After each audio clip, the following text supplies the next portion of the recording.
So he's somebody who is going to influence you, if he's your mentor, if he's your everything. That is Dr. Milka Singh. Currently, Dr. Milka Singh worships from Musda. He's an elder at Musda, that is Makerere University Seventh-day Adventist Association. And he has been there for quite some time, mentoring the young ones, and also is a member of Kampala Central Church. He's a serving elder at Kampala Central Church. And he's also the Deputy Vice Chancellor of Academic Affairs at Clark International University. Like I told you, anything, he is going to inspire you. So he's all-rounded, and God wants us to be like that when we are all-rounded. Dr. Milka Singh is a married person, and they have a child. Last time I was speaking to him about the child, and I got inspired. He was telling me the child was a prodigy and a good programmer. Right now he's at university and is a teaching assistant. Can you imagine when you're studying, at the same time you're teaching your fellow students, and you haven't completed school, but you're still teaching, So I think God wants us to be like that. God wants us to be above only and not below, heads and not tails. So basically that's a little bit. That's a little bit of what Dr. Milka Singh does. He's going to tell you what he does, and you'll be inspired. Dr. Milka Singh, we are humbled. He has been here at EMMAUS for quite some time. We have had weeks of prayers with him. We have had entrepreneurship breakfast meeting with him. This is the second one. This is the second year. Dr. Singh, we are now 2 years old. We are a church board. So we are no longer a Sabbath school like when you were there before.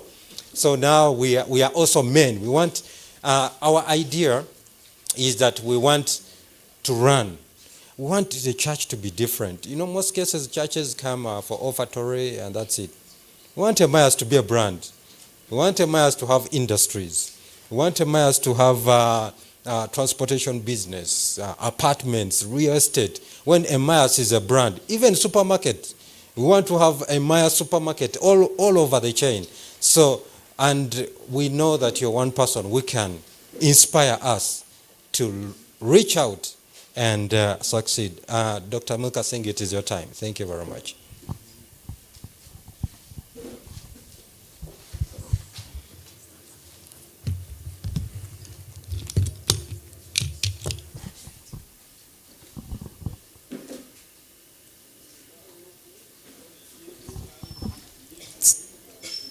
Good morning. I'm sure you had the best Sabbath yesterday, and I thank God for this privilege of breathing once again on a new day. And every day is God's mercy, and we thank God for that. When Professor Sampson informed me, I think 2 months ago, I suppose, about I would say the second edition.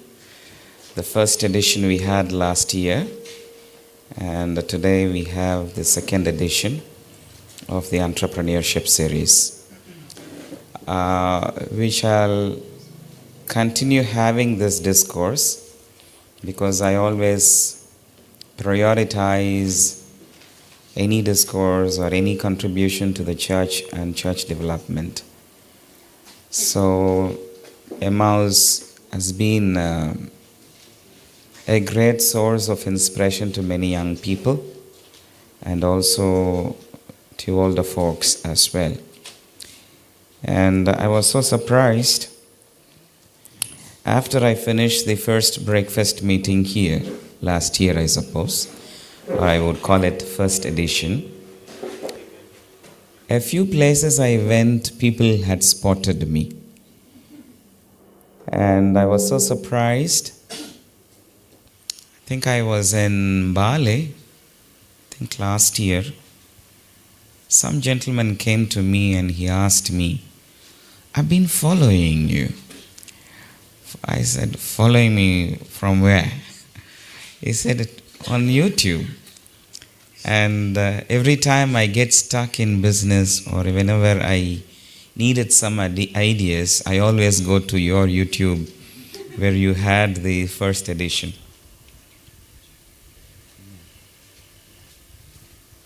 So I was so touched. I said, wow. And this guy is not an Adventist. Some strange guy who came to me. Then I think last year, or probably this year actually, professor called me and he said, there is some lady from All Saints Church who watched your breakfast meeting and she wanted to engage you at the All Saints Church, Kampala. And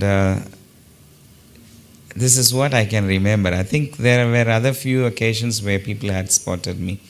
Somewhere in the Ministry of Health, someone said, hey, are you the one who talks about business?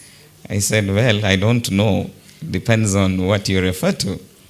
So what I mean is, what you're doing as EMMAUS, irrespective of who the speaker is, I think that is reaching to many people.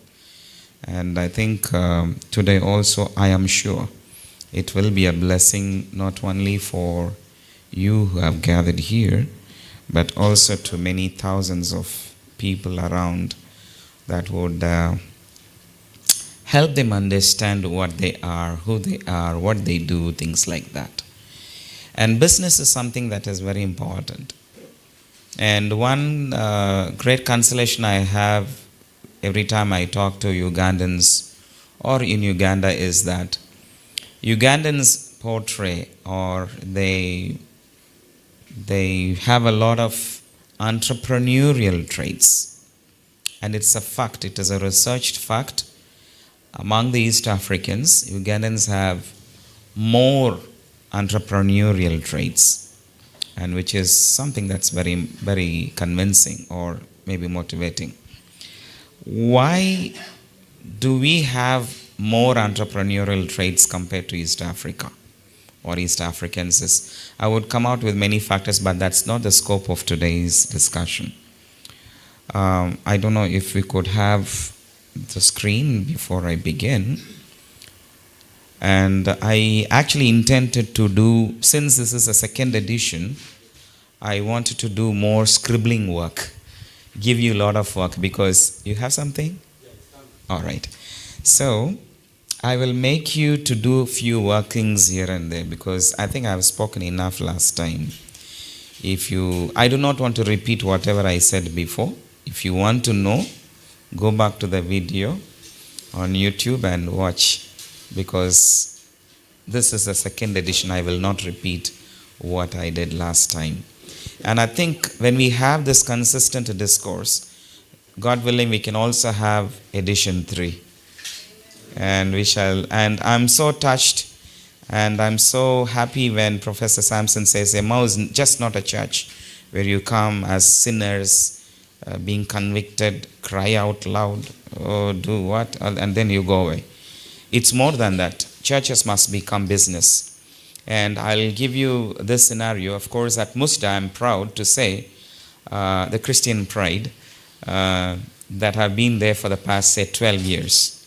And where we are right now, I always encourage young people to start businesses even when they are in school.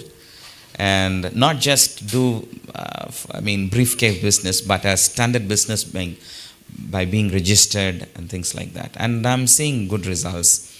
And as Musda also, we have embarked on many trades, many skills, and of course we also have many business ideas. At least we have 3 businesses as Musda, and these are students. And this is not a church, but a student congregation. And Musda has 6 acres of land. I don't know. Musda is a group of students from Makerere University, but we managed to get 6 acres of land in Kayunga.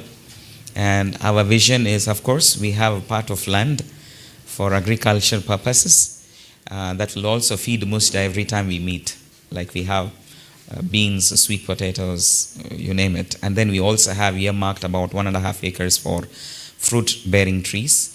And then we want to have, and it's a beautiful place with a good natural stream, so we also want to put up a convention center where every time people are fighting for EMMAUS Adventist Secondary School for their camp meetings. So we said, that must stop. Let's have a convention center in Kayunga where churches can have even 5 camp meetings at the same time. And we'll feed them from the vegetation or the farming work that we'll be doing from the same place. I'm so excited when churches get into business because that is extremely important. And we are also now launching a SACCO, Musda SACCO. And Musda soon, of course, with the help of associates. When I talk about Musda, it is not just the existing students, but also it encompasses thousands of alumni who had gone through Musda. So it's a big family. Soon, of course, we have a potential even to become a bank. Okay, Musda Bank. And it's possible. It's all that the spark, the idea. The moment you have an idea, and when you chase that idea, it will happen. So that's just a few remarks. But I'm happy, and as we wait for some of these ones, I think we'll also have just probably, I'm forced to recap what we did last time probably. I think I began with asking a question. Do you know that money speaks? Do you know money has a language? So can someone remember? Just in case. Yes. Exactly. Money speaks, and it speaks only one statement. It says, please keep me with you. What does that mean? Hold your money. Hold your money. Okay, that is the language money speaks. If you listen to that language, if you listen to what money speaks to you, we will not be struggling in life actually. Okay, so I took you through many business aspects and stuffs like that. We also had questions, and today I'm not going to spend more time talking, but we are going to work. I'm sure you may have something to scribble on, maybe a note paper or a notebook. Have it ready, because we are going to do some rough calculations here and there, because many times we remain poor because we don't use pen and paper. Are we together? Yeah, I thought this is an interactive session, so kindly be interactive. I'm not doing a divine service today. Okay, so be interactive. But we will reserve your questions whenever you come across, you are inspired to ask a question, make a note of it. We will have enough time towards the end to answer some of those questions. So today my orientation will be to find out how to ensure business financial discipline to be successful as an entrepreneur. Okay? To be successful as an entrepreneur, there are so many factors. Of course, when you go to YouTube, you'll have tons and tons of videos. And I've also seen young people running around looking for books, how to become rich, how to become wealthy, how to become what, all those things. But sometimes you may read and exhaust everything, but at the end of the day, you get stuck. You are not moving anywhere. It's like a treadmill effect. Have you seen a treadmill? No, you are at the same place, running, and then the speedometer or whatever the odometer will say that you have run 15 kilometers. Kumbe, you have stood at the same place. So many times chasing money is like a treadmill effect.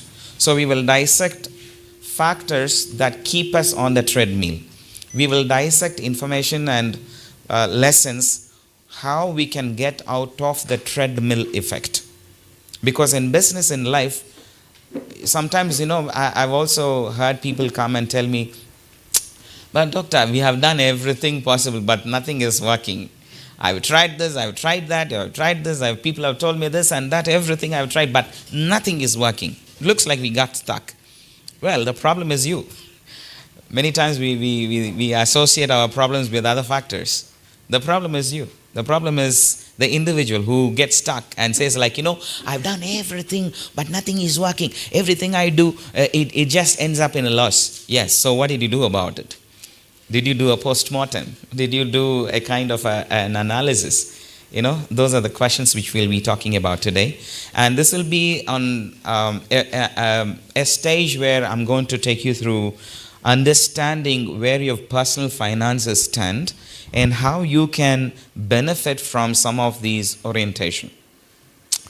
And when we talk about personal finances, I would like to know, by show of hands, how many of you are 100% entrepreneurs? I don't have a 9-to-5 job. I'm not employed, but I'm a full-time business person. Okay. Okay, very few. How many of you have an employment but also a side hustle? Very few. Okay. How many of you are intending to be an entrepreneur?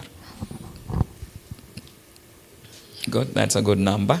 And I'm sure you'll be benefited today because some of them, they have advanced their lives into entrepreneurship, but you are just trying to figure out, how do I start? Where do I start from? Okay?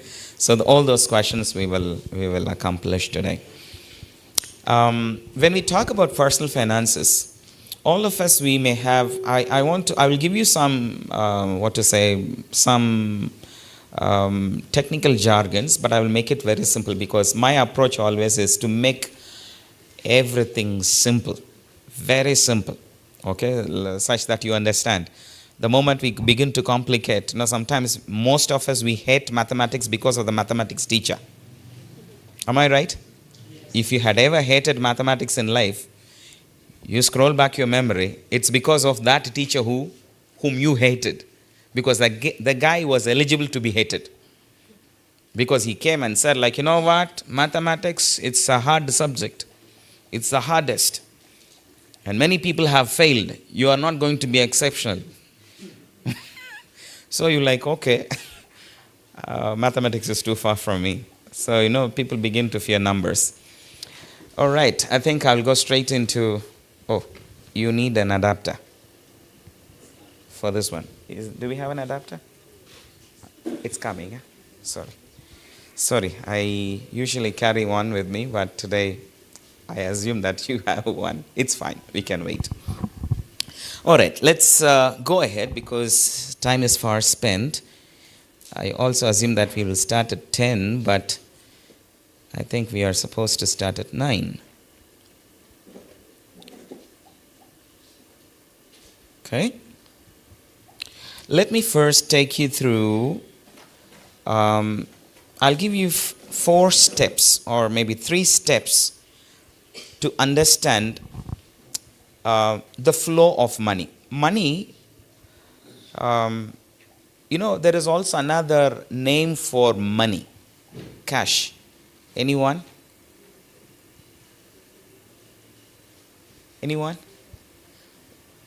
What do you say, or what do you call about the condition of having money? Huh? Okay, now in business terms? Okay, capital. Have you heard about the term liquidity? Yeah, liquidity. What is liquidity? Why is it called liquid? What is liquid, by the way? What is liquid? Do we have any science teachers here? No, what is liquid? What is a liquid? Something that flows. Someone is Googling. What is a liquid? Something that flows, right? Liquid, it cannot stand in one place unless it is contained. Are we together? Liquid. So the best example for liquid is water. Milk is liquid. Juice is liquid. What else is liquid? Acid. Okay, not all the acids, by the way. Okay, so I hope you have understood. Water is liquid. But now, how do you contain that liquid? Because when you pour the water, it is spilled. You can't gather it again. You get it? So, what is important for you to have or to possess, the most important virtue that you need to possess is to contain that liquid. So the more liquid you contain, we can call you, that person is a liquid person. So when you call someone a liquid person, it means the fellow has a lot of cash. Are we together? Now, I think I'll also take you through some important words here. One is being rich. Second is wealthy. Third is liquidity. Or let us say liquid. Okay? Let's understand, because these are basics for us to understand before we get into the next level. So I think I also brushed through some of these areas last time, but I'll just summarize. What is being rich? How many of you are rich? It's a very hard question sometimes, right? So usually we always point others. Is there anyone rich? Ah, that one, this one, that one. But you don't want to say that you are rich. So what is rich? Hmm? What is rich? Hmm? First, I refer to the process where you have everything that you need. When you have everything you need, you become rich. Okay, next. Interesting. Financial stability. When I'm stable, I am rich. Okay. Very good. You are almost near. I was looking forward for that. Feeling comfortable. Or did you say feeling or being comfortable? Being comfortable. Shall we slightly modify feeling comfortable? With your permission. Because it's your definition. Is it okay? Feeling what? Comfortable with your financial position. Are we together? It is nothing but a feeling. Being rich is what? A feeling. Why? Because I will 100% agree with her definition. It's a feeling of being comfortable with the financial position you have or with you are. Are we together? So, tell me now, can a boda guy who gets 50,000 a day, can he be rich? Say yes. Yes. Because unless the guy is disorganized by his own financial position, saying that, you see, this is contentment. Are we together? So when you're contented with what you have, and when you're able to fix up everything in your life with what you have, that feeling you get is what? Rich. Many people will say, when you have a lot of bank balance, you are rich. When you are driving a huge car, a very fat one with the 6 wheels or whatever, you are rich. No. You do not know what kind of a life that fellow is living. Now next is wealth. What do you mean by being wealthy? Are you an economist? Yes, go ahead.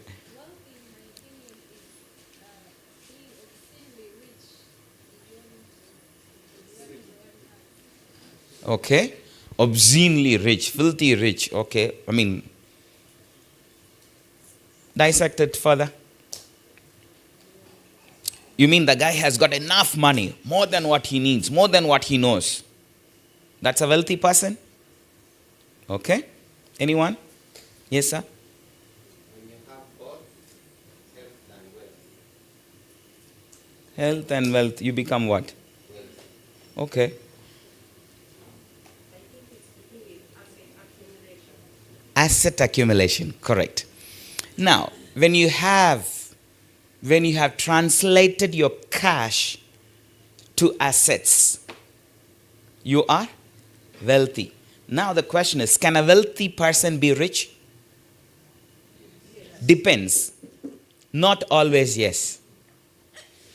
There are wealthy people who are extremely poor. Are we together? Yes? This guy has got wealth. Like, this guy has got 16 apartments here. He has got maybe some business here. He has got a farm. He has got what? All those things. But he is not contented. He is not rich. That feeling of satiation. Sometimes you eat a lot of food and then you get satiated, right? Satisfied. You reach a point where you can't even take one spoon anymore. Period. So a wealthy person is one who has converted cash to what? Assets. He's a what? Wealthy person. Now comes the liquid person. Who is a liquid person?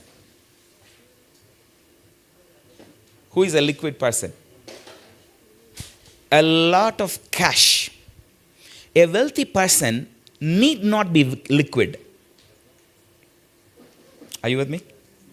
A wealthy person, assume the guy is wealthy, but in the middle of the night he got a heart attack. He doesn't even have 100,000 in his wallet. You get it? So to convert his whatever assets into cash, it would take time. He may have maybe 6 cars in his compound. But the liquidity, he is not liquid rich. Are we there? So the first word is what? Rich.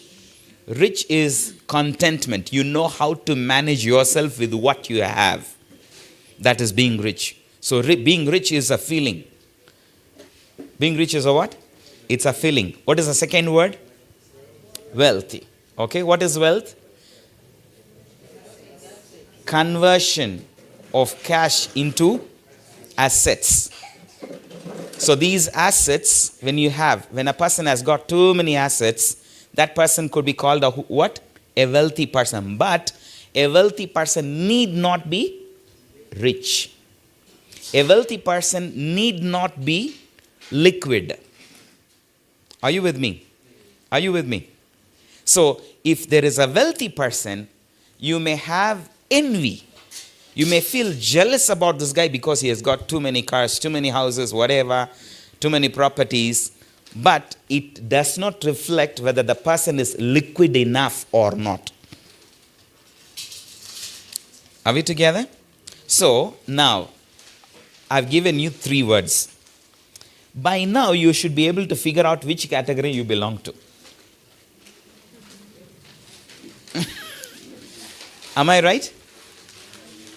By now, you should be able to put yourself under one of these categories.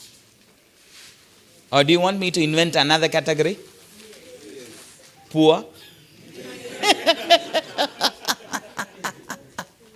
I forced myself not to use that word, but probably because of popularity, I'm including another category called what? Poor. You see, let me tell you this. Poor and being rich, they are the same.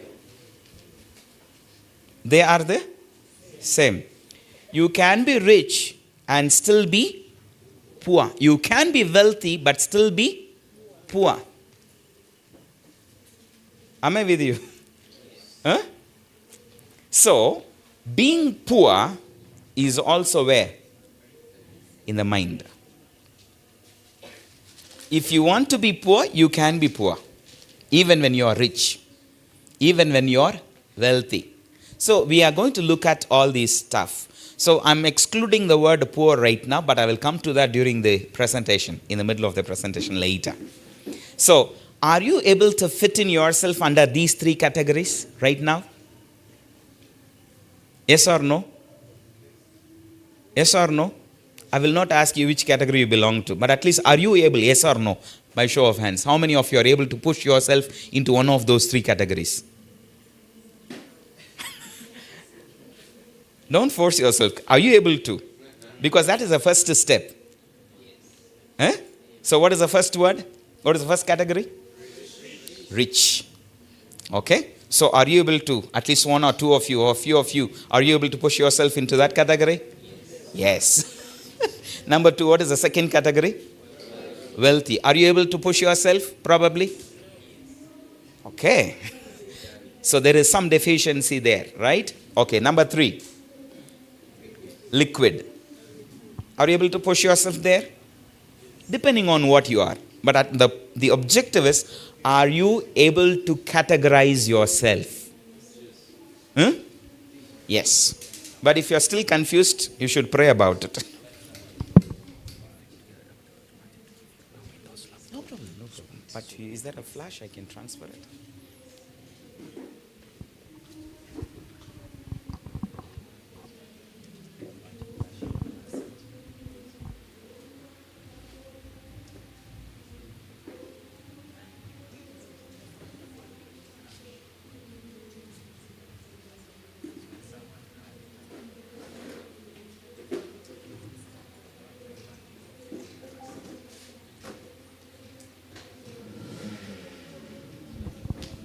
All right, so we have these categories right now.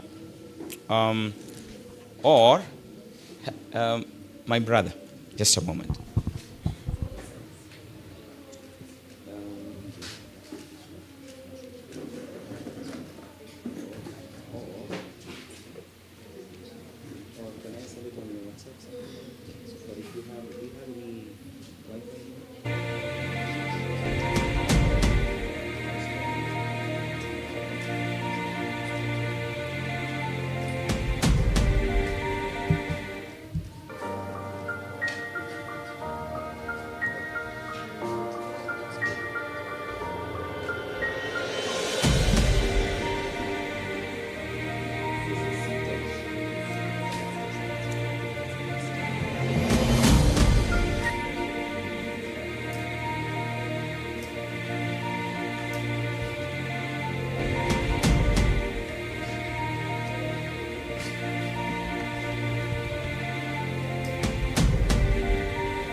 So we should be able to position ourselves under any of these three categories. And deliberately, I avoided another category called poor. We will come to that later. Okay? So, being rich, wealthy, and liquidity. Now, in all this, what is key? What is important? The most important for our financial success or for anyone's financial success, either personally or in business, is being what? Now, this is where many businesses fail in Uganda. I've heard this in many places. People say in Uganda, most of the businesses that start, they don't even see the first anniversary. Or they don't, if they survive by God's grace the first year, they don't survive the second year. If they, by God's grace, if they survive the second year, for sure they will not survive the third year. For Ugandan business to go up to fifth year, it's a rarity. People have said this, and I don't have any proven statistics on that, but this is a general phenomenon. The reason is what? Liquidity. That is the reason why I want to focus more on that. And it is also a myth. It is also a myth. I want to underline that. It is also a myth that you will not be able to do business if you don't have cash. If you don't have enough money. It is a what? It is a myth. So how are we going to bust all these myths? How can we start something with what we have? What is the right time for us to start what we want to start? Those are some of the questions I will be addressing today. Okay? So many times people say that, I want to do this business, that business, and many times people get confused and they go around asking, what business can I do? Have you ever asked that question to someone? I have some cash, but I don't know what to do. When you don't know what to do, why do you go around? It's not like asking for Holy Spirit. Are we together? What business am I going to do? Please tell me. How? Are we together? So we'll answer some of those questions also. So how do we have this liquidity managed? All of us at one point of time, I've also seen many of you are salaried. So when you get a salary, okay? Now what do you do with that? What do you do with your salary? You buy medicines.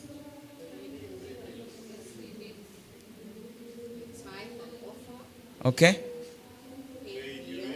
Okay. I love that last statement. In other words, when we get a salary, we just do what? Are we together? It's as if your salary is to spend. That is the first step to poverty. So what do we do? So what do you ask us to do when we get salary? So if we don't want to spend, what do we do? Okay. Let's break this down. Okay. When we talk about salary, if you're already renting, so one factor is rent. Am I right? Then the biggest challenge and the biggest prayer request is what? Every Sabbath, when there is a prayer request, at least a few people will say, please pray for what? Pray for what? Food. Okay. Third, transport. And what? Dress. Thank you. Dress. What else? Medical. Okay. Medical. So we can call it utilities. Kindly write some of these things on your paper if you are there, if you have something to access. Social contributions. So let me add here. Social contributions. Okay. Church. Wedding. Hey, everything is inclusive, including funeral. Eh?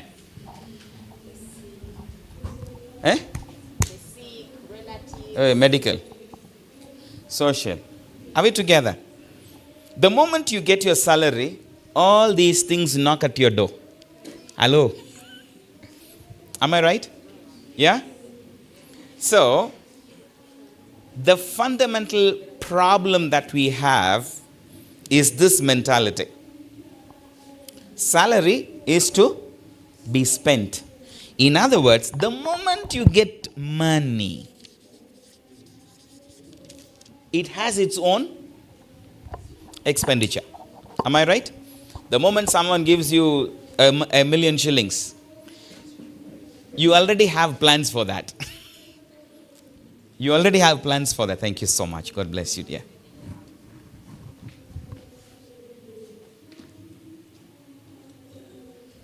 You already have plans for that. So that is something that we need to work on. So what is the suggestion? So what are you trying to say? Now let me push forward. The first is personal cash flow. This is what I'm talking about. The first step that you need to look into is your personal cash flow.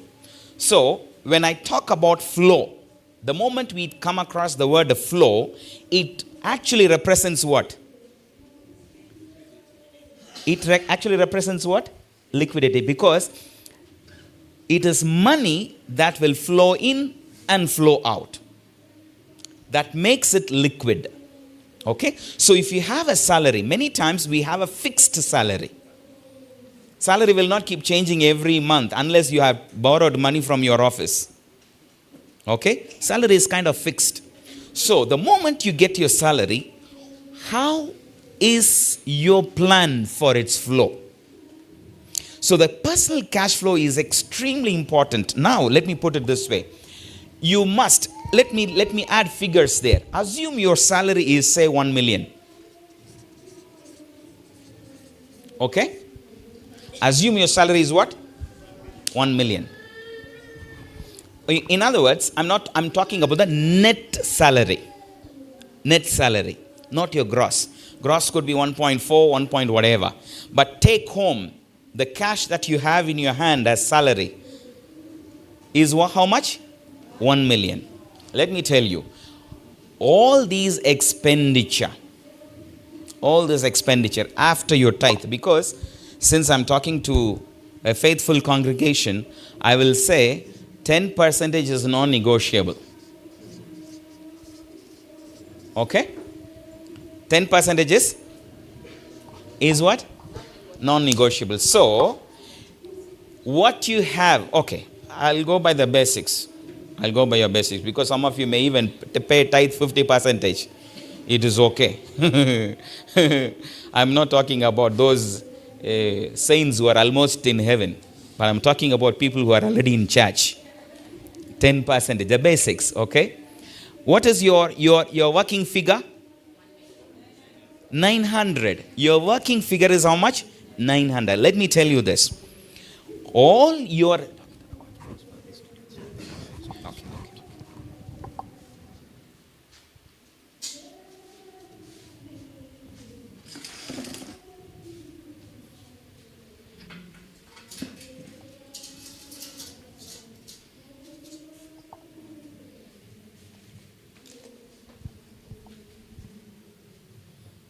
Okay. So, the working figure that we have in hand is how much? 900,000. So, if it is 900,000, let me tell you, if you want to be successful financially, I'm using a word, a conditional word. What is that? If you want to be financially successful, if you want to be financially stable, if you want to be successful in a business venture later on, the first step that you must do, this is also non-negotiable. Whatever expenditure that you may have, it should be between 55 to 60% only.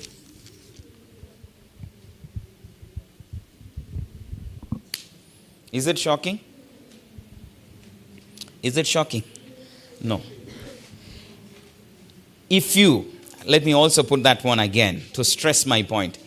If you want to be successful financially, if you want to be successful in your entrepreneurship dream, if you want to be successful in being financially stable, in the total income that you have,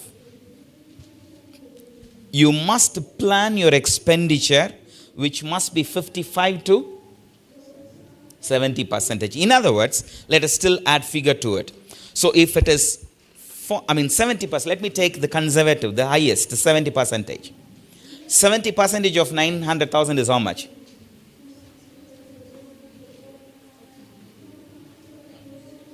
Yee.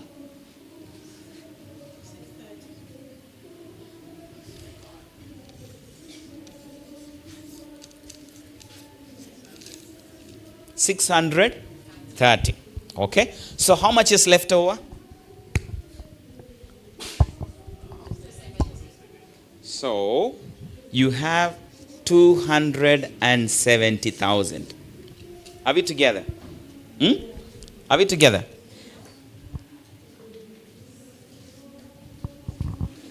Yes? Are we together on that? Okay, let me explain again. Let us pay attention because I'll be using a lot of figures today and I want you also to work on your paper. Okay? Now when you go home, put your actual salary and work out. But for our working, we are using a flat figure of 1 million. Assume that your take-home salary, your net salary that you receive in hand, or the money that the employer puts in your bank is what? 1 million. I told you, since I'm talking to a faithful group, 10% is non-negotiable. So I'm removing that. Okay? So the working figure is how much? 900,000. So out of the 900,000, this is a thumb rule. This is a thumb rule. If you want to be financially stable, if you want to be successful in your entrepreneurship dream, you will have to force yourself to keep your expenditure. You have listed down everything. All these expenditures must be strictly in between 55 to 70%. So if your take home, if your working figure is 900, you must spend only within how much? 630,000. 270,000, keep it aside. I'm going to talk about this 270 later on. Are we together? So the 260, don't even touch. So what should you do? Put it in your bank account. Are we together? Put it in your bank account. I'll come to that later. So you need to understand. So if you are unable to bring your list to 630, listen. If you are unable to bring all these, whatever shopping list that you have mentioned here, if you are unable to bring within the 630, what must you do? Go and write down what you can eliminate. This is called elimination principle. I'm talking to those who want to be successful financially. Many times people always ask me, but you guys from the East, from Asia, you come with just 2 suitcases and within no time you guys just flourish and you buy supermarkets after supermarkets after supermarkets after supermarkets. This is no rocket science. I'm giving you the secret right now. Are we together? How are Indians able to flourish very fast with their broken English? Some of them have bad manners. But in spite of that, how come these guys are super rich? I saw where is Morris? He has left. Okay. He must be knowing now. These guys are super rich. How? And when you look at the history, all of them, I would say all of them, they started from zero. Zero. I can give you an example of the one Airtel. I don't know if I gave you this example. The owner of Airtel is called Mr. Mittal. In the 1980s, he was a graduate like most of you. Just a graduate, fresh from the university, nothing, no money, nothing. Average family. He had access to $500. How much? $500. Now, he was consistent because in his dream, he wanted to establish one of the super telecom companies under the sky. That was his dream. So, with the $500, what can you do? Nothing. So, he got a contract, a subcontract. Have you seen some of these guys digging trenches all over Uganda right now, laying cables? Now, this is happening in Uganda in 2024. This happened in 1982 in India. So he got a subcontract to dig trenches and lay cables. Are we together? So this guy laid cables. So the subcontract work that he got was only for 2 kilometers. Only for how many kilometers? 2 kilometers. The guy, immediately he got the manpower. He finished the work within 5 days. The contractor was, you could do this fast. I'll give you another 10 kilometers. So he dug another 10 kilometers, laid cables. Record speed, record time, he finished. The guy got another subcontract for 500 kilometers. Now the 500 kilometers became 5,000 kilometers. And he became the sole contractor for half of India. The guy started laying cables all over the country. When I talk about half of India, the state where I come from is as big as Uganda. The state. We have 33 states. We have how many? 33 states. Let me also explain to you how crazy this country is. If I had to travel from one tip of the country, when you look at the Indian map, it's like this. Have you seen? Have you seen? It's like this. Okay, it goes up. Now from this tip, because I come from a state like this, the southernmost part of it, if you had to travel from this tip to the northern tip, it takes 4 hours by air. Did you hear it well? Did you? If you had to travel by road from the southernmost tip of the country to the northernmost tip of the country, it will take 12 days. You can also travel by superfast trains. Superfast trains. If you want to travel by train from the southernmost tip to the northern tip of the country, it takes 7 days and 6 nights.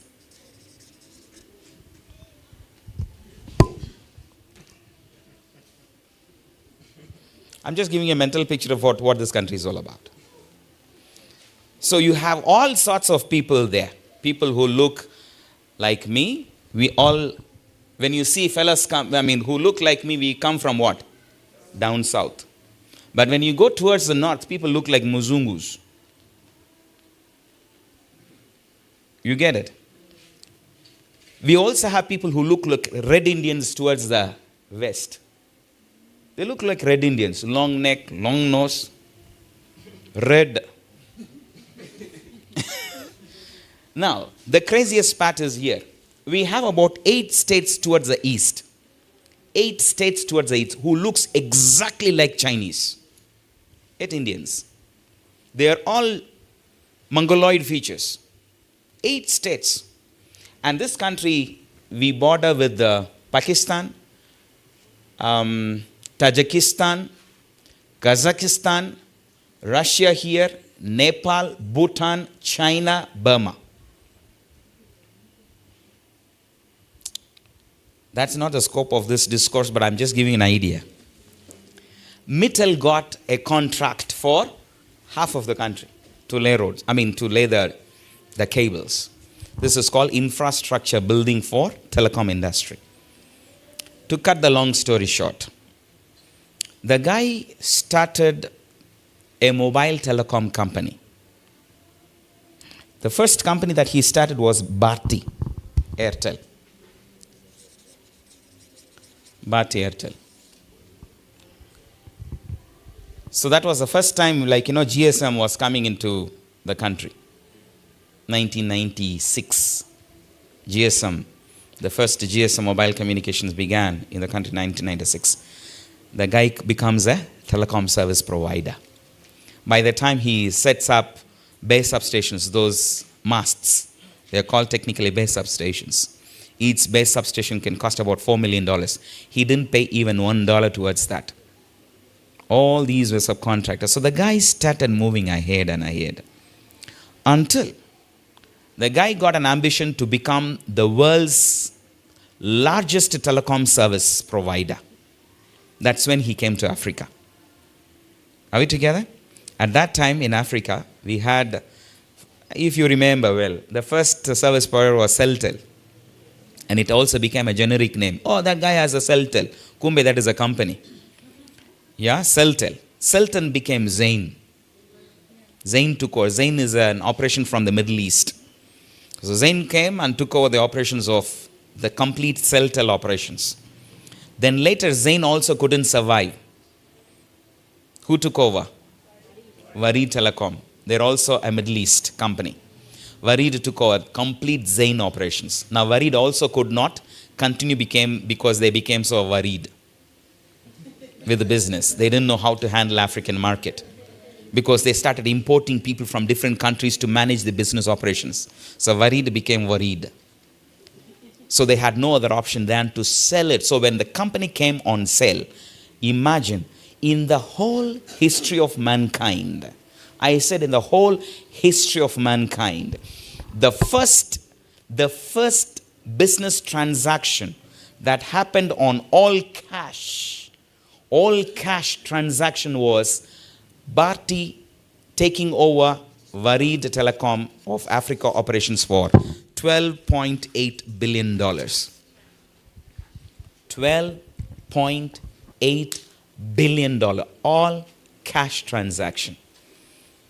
Do you know what it means? Bharti, Airtel, these guys, they have a fleet of aircrafts. They had to carry the cash. No bank transfer. It was not a bank transfer. It was not a check. It was an all cash transaction. 12.8 billion. I don't know how many days they took to count this money. But this transaction happened in Dubai. Aircrafts were flown with full cash. The first ever cash transaction to happen on such a massive scale under the sky. Bharti. Now, as if it was not enough, Mittal had another vision. He said, now, I don't want to be another telecom provider, because his dream was to become the world's best and the first. So, he came out with a bid to take over MTN. Are we together? He came out with a bid to take over MTN in the entire Africa operations. Because if he takes over MTN operations, he will become world's #1 telecom service provider. In fact, the entire universe. I don't know if there is any telecom service provider in other planets or whatever, but as far as we know, he will be the largest telecom service provider in the whole universe. So now what happened? Okay, let me not go into that story. Okay, but you have understood. But it did not materialize later because of corruption by Jacob Zuma.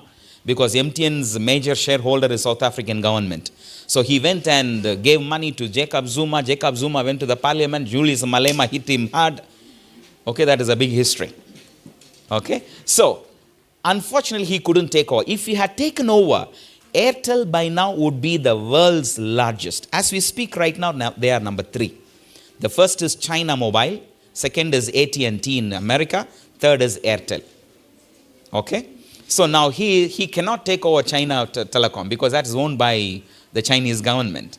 AT&T is also American Telegraphs. It also is not possible. So the only possibility still he is trying. I'm told that the guy even came to South Africa recently to lobby such that he can take over MTN. So the guy looks like he will not retire until he takes over MTN. So yellow will become red. I'm not political anyway.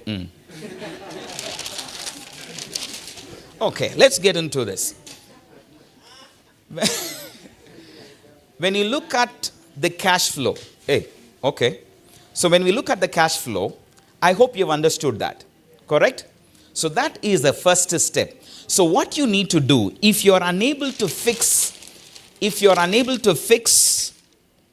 this 630, what you must do is to go and do haircut. Technically, we call this what?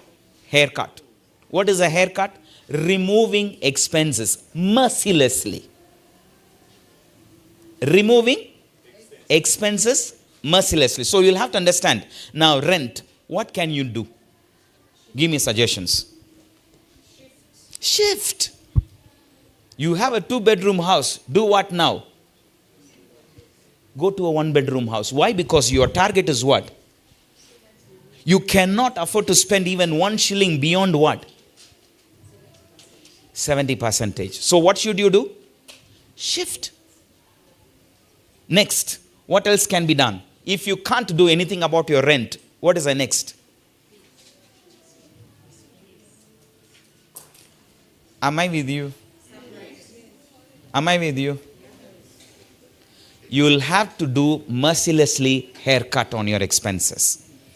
If you're going out for Kwanjula, stop. If you're going for wedding ceremonies, whatever, what should you do? Stop. Social contribution. You want to bury everybody who is dying in your clan. Are we together? Do a massive haircut mercilessly. And you know, this is the hardest part for Ugandans.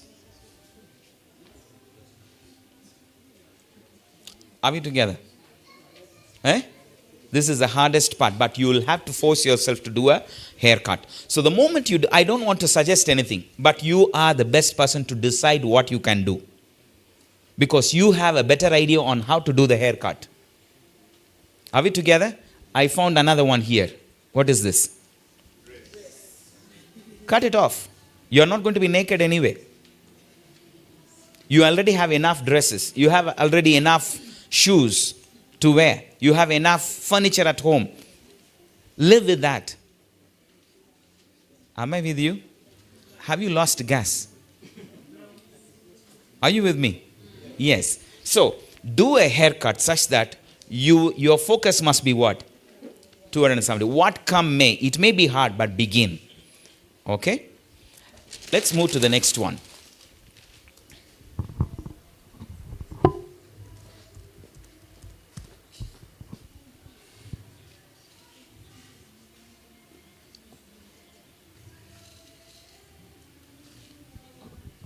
The next one in the slide I have is purpose-based spending.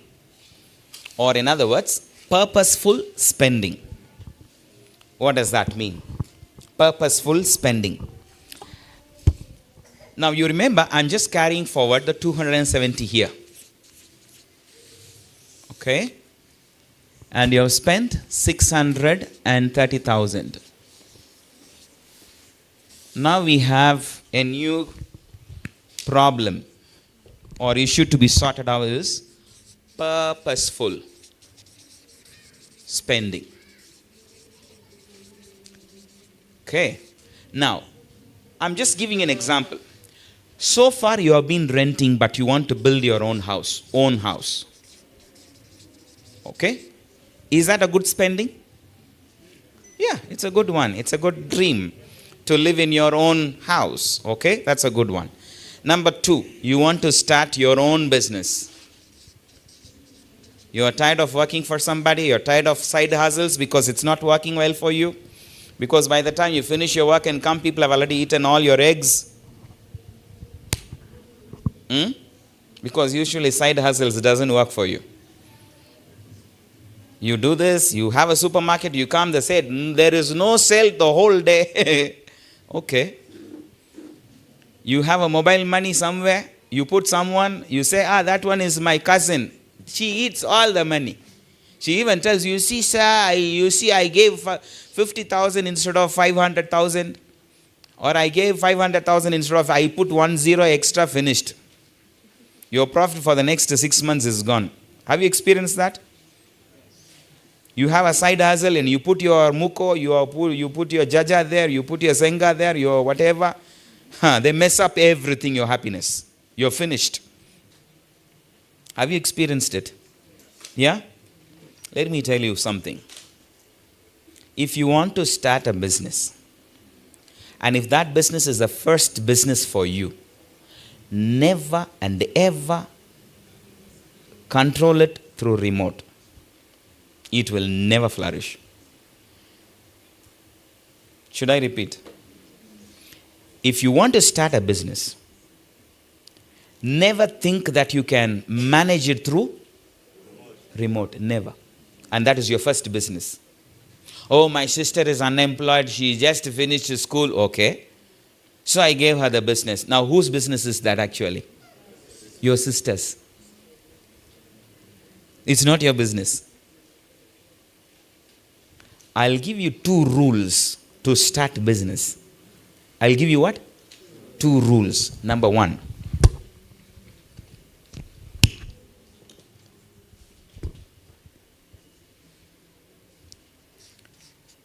Hire whom you can fire.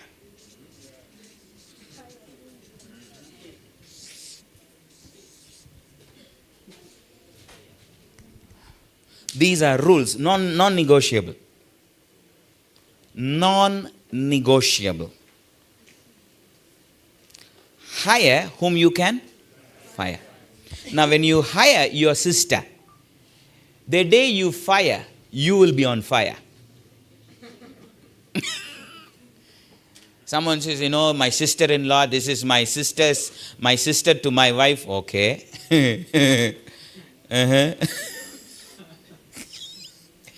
She'll finish you and your sister. I'm sorry if you have been into that, but me, I'll be blatant on some of these truths. You can't even go to that person and ask for accountability. Ask her, what business did happen today? Can you come out with all the sales? She'll say, do you know that I am your wife's sister? If there is anything you ask my sister, don't ask me. Can you fire her? No. The day you fire her, your wife will fire you. Am I making it clear? If you're forced to hire someone whom you cannot fire, make things clear on day 1. Make it very clear and stick to it. Tell him or her, tell her, look, every day at 6 o'clock I will ask for accountability. The day you don't give me, I will send you out and your sister also out of my house. You make things very clear. And be there at 6 o'clock every day to demand accountability. The day you forget, you'll be finished. Am I speaking? This is also one reason why Ugandan business don't see the first year. I brought somebody from the village. The guy can't even count to 2,000 shillings. 2,000, he says 20,000. 20,000, he says 200,000. Have you come across such human beings in Uganda? The guy can't even say 20,000. He says 200K. And when you are supposed to pay 200K, he says 2,000. Then you'll flip 2,000 and give him. No, he writes then. Have you come across such human beings? Now you want to run your business with such human beings. Now you want to become rich also. With such people? Rule number 2.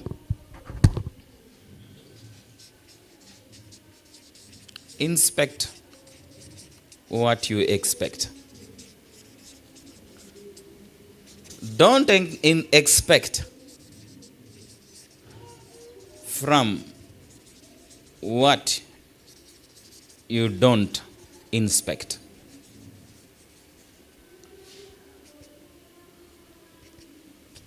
Simple. These are non-negotiable rules. Never hire whom you can't fire. Never, never, never, never. That is rule number 1 when you start business. On that note, I'll also have to give you some disclaimers. You see, in our church, we have some people who don't have jobs. Okay. Me, I am starting business, so I'm employing my church member. You see, we are in the same class. What class? Sabbath school class. Okay. We are schoolmate. Which school? Sabbath school. And the guy teaches Mark clearer than Mark himself.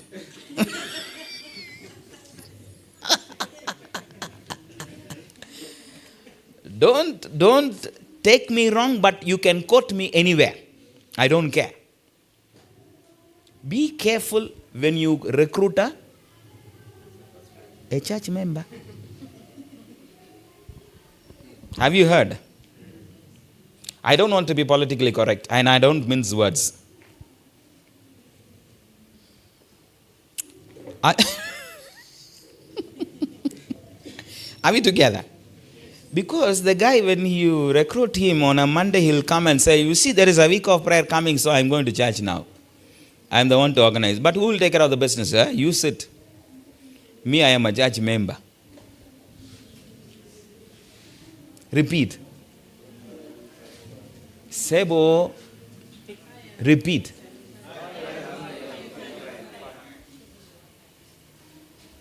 Don't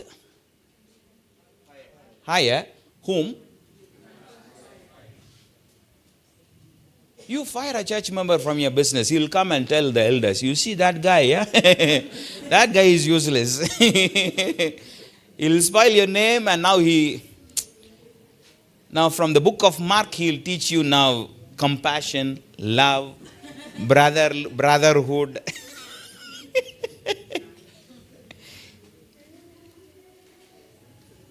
I'm telling you.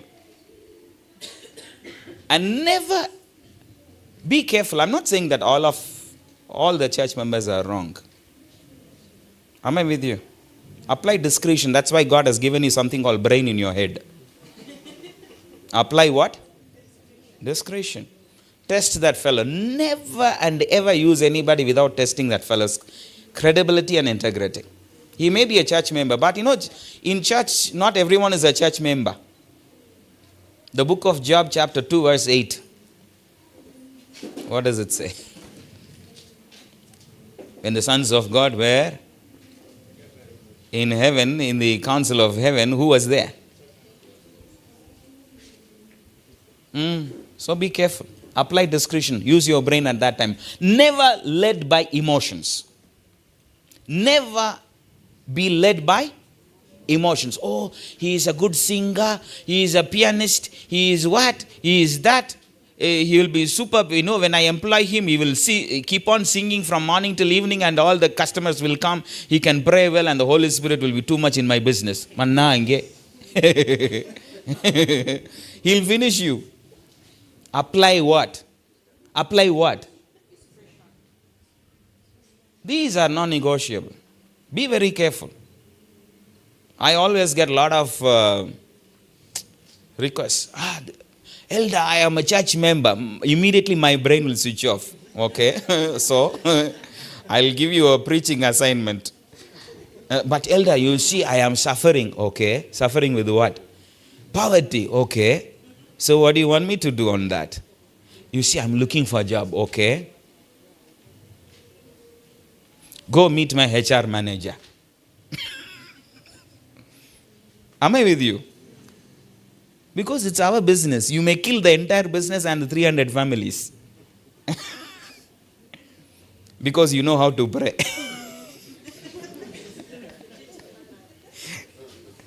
Am I with you? So if you're a church member, if you're a good person, you will have to first build your integrity. I think last time I told you how honesty and integrity will get you business. Many businesses I don't go behind. I'll be very honest with you. There are businesses that just comes to me. It just comes. You won't believe, even this morning when I opened my mail, I had a huge proposal. Someone I know in Sudan. Where? not South Sudan, Khartoum.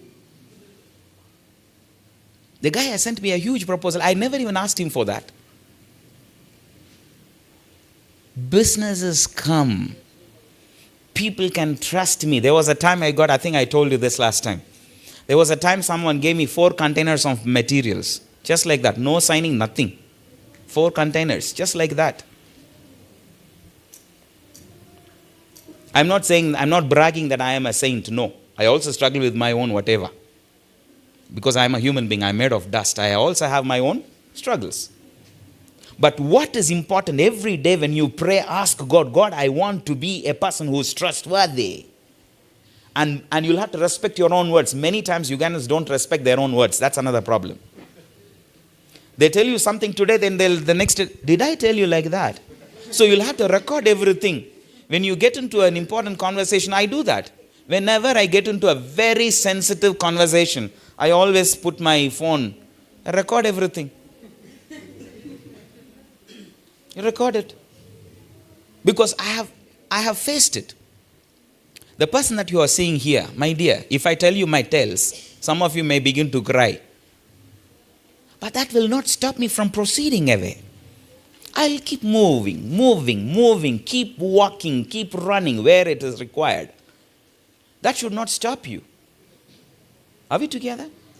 So, keep these rules dear to your heart. If you want to be serious in life and if you want to be successful in business. If you say, no, me, I trust everybody, you better give that risk to your employer and remain an employee. Are we together? You are better off being an employee than becoming an employer, because to become an employer, because entrepreneurship is not just making money, it is beyond that. The first in entrepreneurship is people management. Are we together?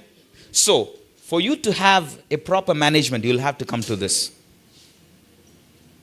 And it is extremely important. You can't expect what you don't inspect. I think I also gave you some stories last time. Never and ever expect anything which or that you don't inspect. Inspect what you expect and expect from what you inspect. Very simple. Now you have a supermarket. You don't even go there. Things will come. And every month someone is giving you 300. Kumbe, they are making actually 3 million. Because you're contented with the 300, you say everything is okay. Are we together? So, now we are looking at purposeful spending. So, number 1, you want to own your house. You want to own your business. Now the most important, I'm so fascinated, I'm so thrilled about this. You want to retire early. Are we together? You want to retire early. I'm going to explain these 3 very, very clearly. Listen to this very carefully. All of us, we want to have our own house. Whether it is a small house or a big house, it must be your own roof above your head. Correct? Assume that you need, say 50 million. Can you build a house within 50 million?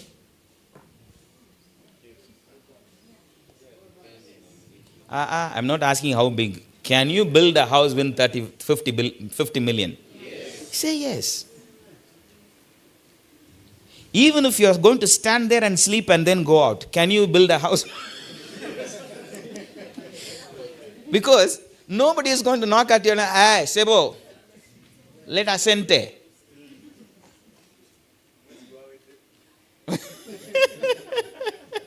It's your house. You can pee this side, you can sleep here, you can do whatever, and then you walk out and this is your house. Correct? 50 million, it's okay. But the moment you think about a house, you need a garage, you need a lawn, you need a dog house, you need a chicken house, you need a bedroom for your wife, you need a bedroom for yourself, you need your bedroom for another child, another one which is yet to come. Then you'll also add, I need also, my parents will keep coming, so they'll, you will never build a house. You will never. Are we together? The first thing must to get into your new house, period. Are we together? Then along the way, when you keep saving that money, let me put it this way. Assume from the 630 you're spending about 200,000 on your house rent, okay? So for renting, if you're spending 200,000, are we together? Now you want to build a house for how much? 50 million. Somebody do the math. To get the 50 million, how many months of savings is required?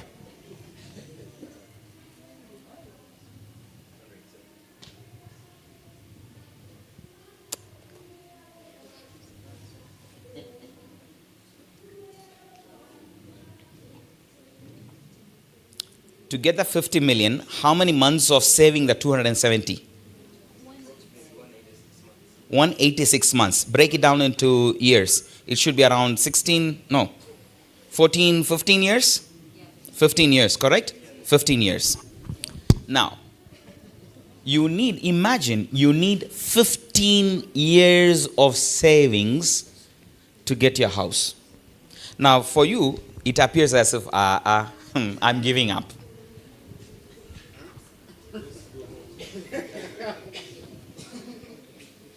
I'm giving up. Correct? Correct? No giving up. Now, I'm not going to encourage what I'm going to say, but you can think about it as an option. Think about it as an option. How much are you spending on an average for your house? 200,000. Where did I write? Rent is how much? 200. Now, assume you have, out of the 50, assume you have 10 million. 10 million. So, from the 50 million, how much is required now? 40 million. Now, out of the 40, probably you can take another 10 million within the next, say, 10 months or 5 months. Are we together? Assume that you can, maybe you have a SACO or whatever. You can have access to another 10 million. So, you add another 10 million. Okay? That comes to how much? 30 million. So you have 20 million in hand. Correct? You have 20 million in hand. 30 million is required to get into your own house. At that point in time, look for options, including a salary advance within your own company, whatever, whereby your interest and capital should not be more than. Am I with you? Am I with you? You will have to access funds. Usually I don't preach for getting loans. But I'm teaching you how to manage a loan which is called manageable risk. There are two types of loans. Manageable risk, unmanageable risk. Calculated risk, uncalculated risk. I'm giving you an option to have or to handle a calculated risk. Which risk? The capital and interest in a whole month should not exceed the rent that you're paying currently. Are we together? So, if you are able to do that, when you have access to the 30 million, now you have 20 in your hand. Don't wait too long and put one brick after the other every month. Try to finish the house within 45 to 60 days. Because you have the 50 million in hand. The more you delay, you'll be finished. Even if you had not plastered, move. You will sit there and plaster and sleep. Are we together? But it is your house. Whether you have plastered the front room or not, nobody cares. Are we together? Now, getting that new house, will it burden you every month? Why? Why will it not burden you? It's your own house, and even the risk, it is well within the. Are we together? Problem will come when you take a loan and when it is 500 or 600,000 per month. Let me repeat it. Problem will come when your monthly payment towards a house is more than 500 or 600,000 and you will be forced to live within 300. Am I making sense? Am I making sense there? This is something that is extremely important. Are we together? Now, if you want to retire early, okay, now owning business. Are we together on this, owning house? See, I have not exhausted everything, but at least I have given you a trajectory of thought where you can think through how to manage your risks and how. Are we together? The second is to own a business. Now, let me tell you, if you want to own a business, my rule to you is never and ever borrow to do business. Never, never, never, never, never, never. I said never borrow money to do business. Why am I saying that?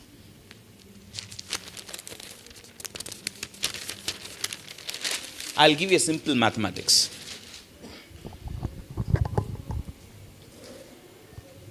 Assume that you need, let me take a conservative figure of 50 million to do your business.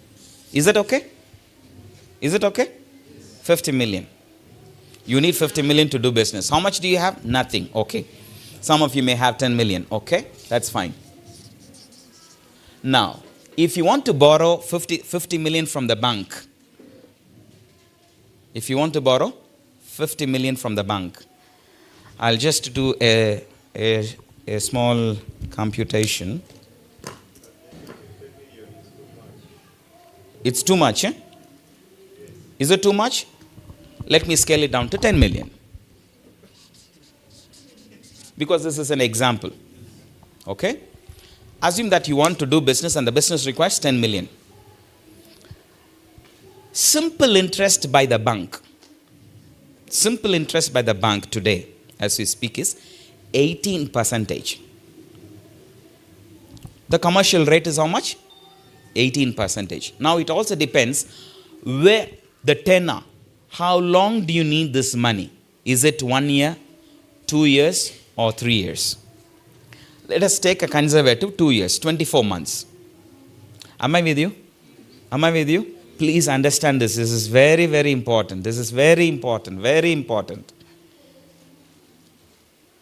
So, the commercial loan is 18%. So, in a year, you will pay how much towards interest? If it is for 1 year, 1.8 million.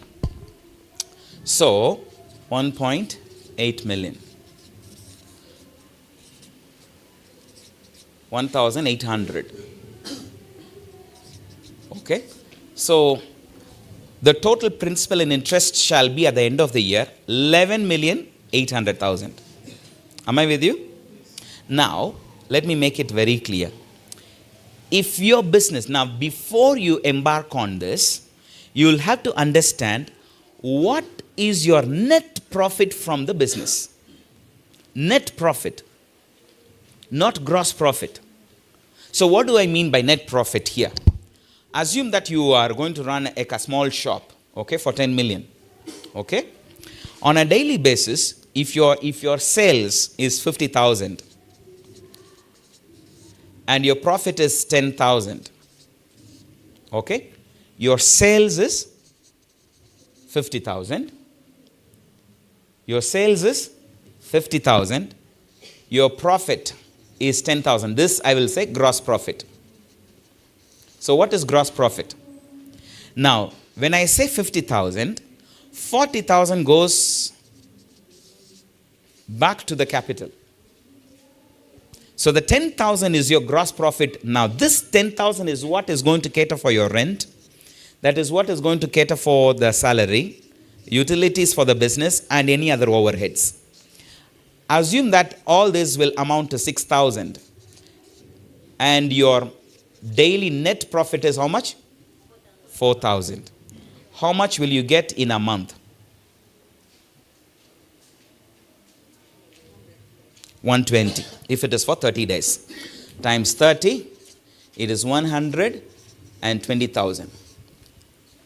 What is your interest for that month? 100. Let's say, actually, if it is, if it's 18%, someone divide 1.8 million by 12 months. That should be 12, 6, 12, 150,000, correct? So, your net profit is how much? 120, and you're paying only the interest how much? Have you gained or lost? How much? So you have lost 30,000 per month times 12 months. How many? How much is that?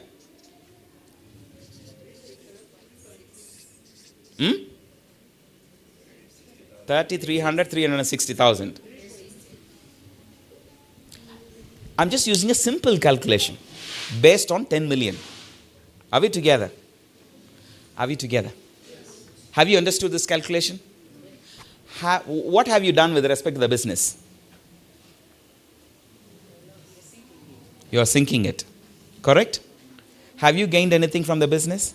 Nothing. You may think, I will recover after. It's only 1 year I will have problem, but after that I'll be okay. Let me tell you.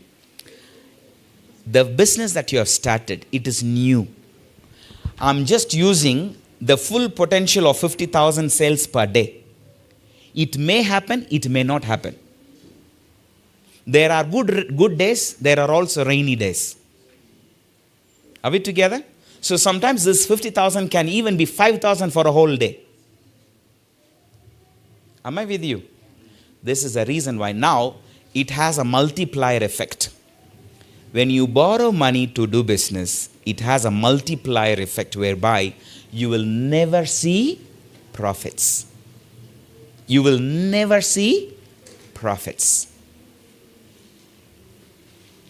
That's the reason why I'm saying never, never, never, never borrow money to do your business.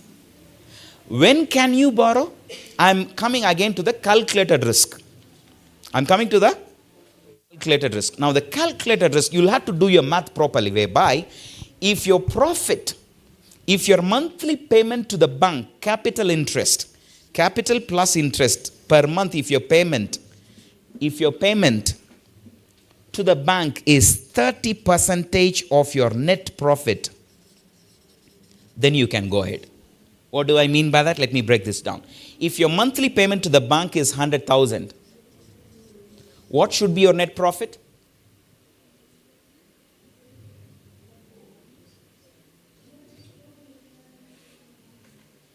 Are we together? If your monthly payment to the bank, which includes capital interest, is 100,000, I said this amount should be only 30% of the net profit. Net profit after all deductions, including taxes, rent, payment, everything.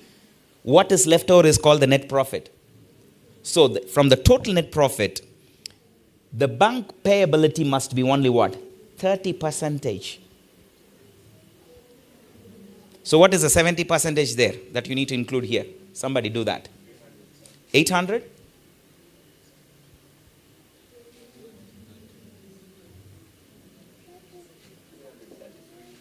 300? Let us say 350. Okay? So your net profit for that month must be how much? 350,000, such that you keep the 150 or 100 as a payment to the bank. Now, if this calculation, many people don't do this math. The moment Equity Bank comes and tells you, my dear, we can give you free loan, then you are the first one in the morning. Because that is free money. And they will make you sign every page, if 60 pages. Don't worry, I can even sign on 100 pages. And you're finished. Do you know how many businesses are on sale? Do you know how many businesses are being closed on a daily basis by the banks? It's because they did not do the math. The moment someone is giving them money, they are so excited, they borrow money. And the worst case in Uganda, what I have seen is the moment they get money, they first go and get married. Not the first one. It could be the third one or even fourth one. They go and get another wife. Number 2, they get a very fat car. But whose money is that? So let me tell you, the most of the fellows whom you see on the road with those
I'm giving you is a very safe investment option is government bonds.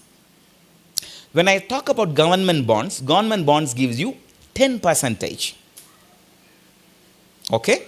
So for you to get 10% return, 12 million, how much should you invest in a government bond? If 10% is 12 million, do the math. I want you to do, because I can get the figures off my head, but I want you guys to do, because you are the ones who are going to work on those figures for your life. 120 million. So you need 120 million to be invested in the government bonds, such that every month you get how much? 1 million. Are we together? So what is your goal right now? What should be your goal? To accumulate the 120 million in how many years? Am I with you? You should be able to accumulate the 120 million within the next 15 years. Let me tell you, the moment you put 5 million today, don't expect the return. Don't even touch the interest that comes every month until 15 years. So the interest and capital, it must keep on accumulating. Don't even touch that. Are we together? So to get the 120 million, how much should you save a month today?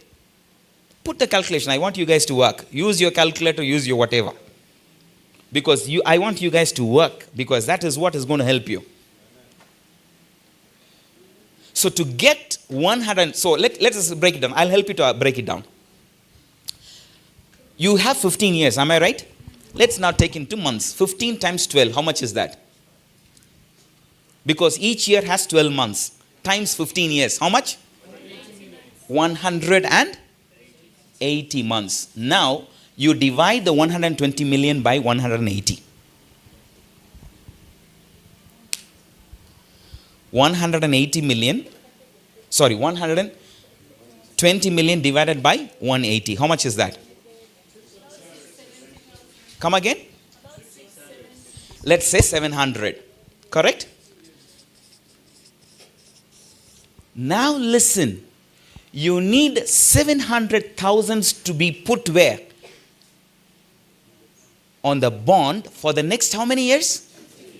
15 years for you to get 1 million every month without even stepping out of the house. You can buy a chair, rock, take a cup of coffee, whatever in the morning, read in the Daily Monitor or whatever monitor will come after 15 years. You can watch 3 ABN. You can come to EMMAUS, look around people and say, you guys are working. Okay, you work. Are we together? Now, let me tell you. You may think that getting 1 million per month is not a big amount of money. But that will mean a lot when money comes into your account every month without even one drop of sweat. Are we together? Because with that 1 million, you can comfortably take care of yourself until you die. Are we together? Until you die. But what do you need every month now? 700,000. But in our working, how much did we save? 270. Listen, we have only how much? 270,000 per month now. In other words, if things move on like this, 50 years down the line, what will you get? Nothing. Let's do a calculation. If you are able to save only 270, calculate 270 times 180. How much is that? 270,000 times 180. 48? Now, this is what you will be able to save after 15 years. Now, 10% of this is how much? 486,000. Are we together? I'm just giving an example. 4,806,000. So when you divide the 4.8 million by 12 months, let's get the figure. How much? 405,000. So in a month, if you are saving only 270,000, you will get how much? 405,000. Can you run your family and can you manage yourself after 15 years if you want to retire with 400? You are short of how much? 600. Am I with you? That is the reason why I told you, you will have to be merciless in order to cut down your... Hey. I hope you got the point, right? What should you do? Merciless haircut. Now, even after you squeeze yourself, you do all the haircut, you are not able to save beyond the 270. That is the time now you will have to open up another stream of income. Are we together? Open up another stream of income.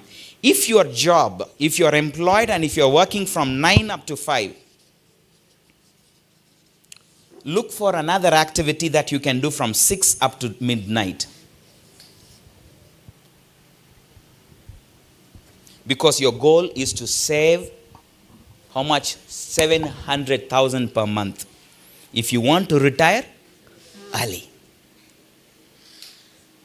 I don't know. Am I with you? So, you can't kill your employer to get you more money beyond the 270,000 that you have right now. Okay? But your goal per month to save to retire early is how much? 700,000. So to get the 700,000, 270,000 is what you have in hand. So how much is the difference there? Say about 430. You will have to look for a second stream of income where you can save 430 and add up to the 270 to make it what? 700. This is the reason why many people, even within the church, unfortunately pastors, the day they retire, they bring a cake. The guy is already diabetic, they are cutting cake. And they say, Musumba, you have done the best, you have married many people, what, this and that. Then they cut a cake, the guy says, you see, I am a diabetic, I can't even take the cake. The cake is for my basukulu. Okay, you eat. And the guy goes empty-handed to his house, far in the village, with with a roof that has so many holes. This is the reality of Uganda today. Because people don't plan for their retirement. Retirement must be planned even when you are in your early 30s. If you're 31, if you're 32, I'm telling you, this is the right time. For those of you who are in the 40-50 bracket, pray. Because already you have lost your gas. You can't run because even in the meetings you begin to, oh, okay, church board, okay. Agenda number what? The guy is not able to even sustain in a meeting because you're old. But you want to retire in the next 5 years. What are you going to do? Are you going to wait for your children? No. That era is gone. You can never bank on your children anymore. Let me tell you that this is a reality. If you think that your children are going to feed you when you become old, let me tell you, I'm giving you bad news. That is not going to happen. Because you, as a man, you are not feeding your parents now. Even if you are sending a car of 100,000, 200,000, do you think that is going to fill their house? No. Forget about your children now. Because the alpha, now Gen Z is also dangerous. Now the next is what? Generation Alpha. They are more wicked and dangerous. You are pampering them in your house. You are giving them all the love. You are giving them remote control to even control the television at home. You even sacrifice, do everything. Let me tell you, those children are not going to take care of you. Mark my words. Save it in whatever hard disk you want.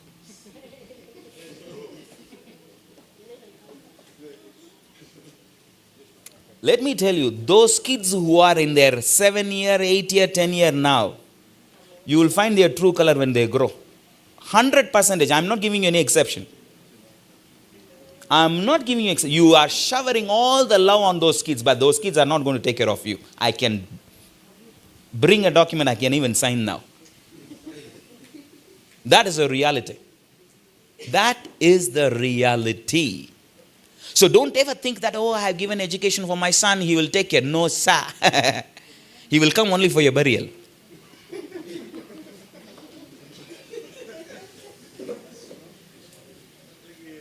I might sound radical, but that is the truth. That is the truth. So, people who are here and those who are online, listen to this. Plan your retirement. Yes, you may be a very good Christian. You have read the Bible more than anybody and you say, God will take care. Let him take care, no problem. We are happy when God takes care of you when you don't plan your future. But I gave you examples of pastors. Have you heard? Have you heard? I gave you examples of who? Pastors. Who had preached more sermons than you have ever heard. But they are aware, struggling in their life. Let God take care of you. I have no problem in that. But God has also given what? Pharaoh got a dream. When he told Joseph told him, look, Sebo, 7 years there will be enough, plenty, fertility. Then the next 7 years. So what was the suggestion given by Joseph? Store. Book of Proverbs, the Bible is very clear. Listen and go and learn lessons from the ants. Ants. A whole human being to sit with an ant and reason out and say, okay, what are you doing? What does the ant do? They store. For what? The time of need, the rainy season. Am I with you? So, whatever we are talking about, if you're too religious and say, for me, God will take care, let him take care. I have no problem. But God has also what? Given you brain. And when you, Bible is not against storing. Bible is not against planning for your future. Plan for your future as if you're going to live forever, but live one day at a time. That is what the Bible talks about. Are we together? But live one day at a time. But plan your future as if you're going to live forever. Now, if you're not going to plan, then salvation becomes useless. Because that is for future, right? When you die, what do you know what is going to happen? But somebody told you, God is going to come and take you to heaven. So that is a belief that you have. That is that not future? And you want to be disciplined, no touching any woman, no touching what, no eating what, pork. You are sacrificing everything for the future. Does it make sense? So, listen to this very carefully. So, if you want to buy, it can be anything. You want to go around the world with your wife. You can say, my dear, I'm going to retire after 35 years. Which is a good plan. You want to retire at 35 years? Fine. So what are you going to do after 35 years? Go around the world. Okay. So if you need another 10 million or 15 million every year to go around the world, every year have, say, 3 countries. You need another 25 million. Plan for that now. So you'll have to save, instead of 700, plan to save 2 million. Why? Because you want to roam around the world after 15 years with your wife. Are we together? At that time, you can't do fundraising and say, we are fundraising for what? We want to go around the world. People will slap you. You know, Uganda is a fundraising country. Anything and everything fundraising. Because we don't plan. Young fellows, when you want to get married, again you want to do what? Fundraise. As if you have never lived before. Many young men, they want to behave like Adam. You know, Adam never was born and then he didn't grow up, he didn't go to school. One day he wakes up from the dust and the second day the same day God brings Eve, and the first day itself, the birthday is the wedding day. And you want to behave like that. Start planning. And find a woman who is in line with your thought. She can even ruin your life and your entire life if you don't align your vision with her. She could be a spendthrift. For me, I want to spend everything that you earn. Okay. Take off. Don't even greet her. Are we together? Let me take you through some more. Do we have time? Me, I will speak up to 9 in the night. We have, eh? Okay. I think we have understood some of those important areas. I think I've finished this one. Choose your trade-offs. Opportunity cost, I think I have finished now. How many of you are interested in this?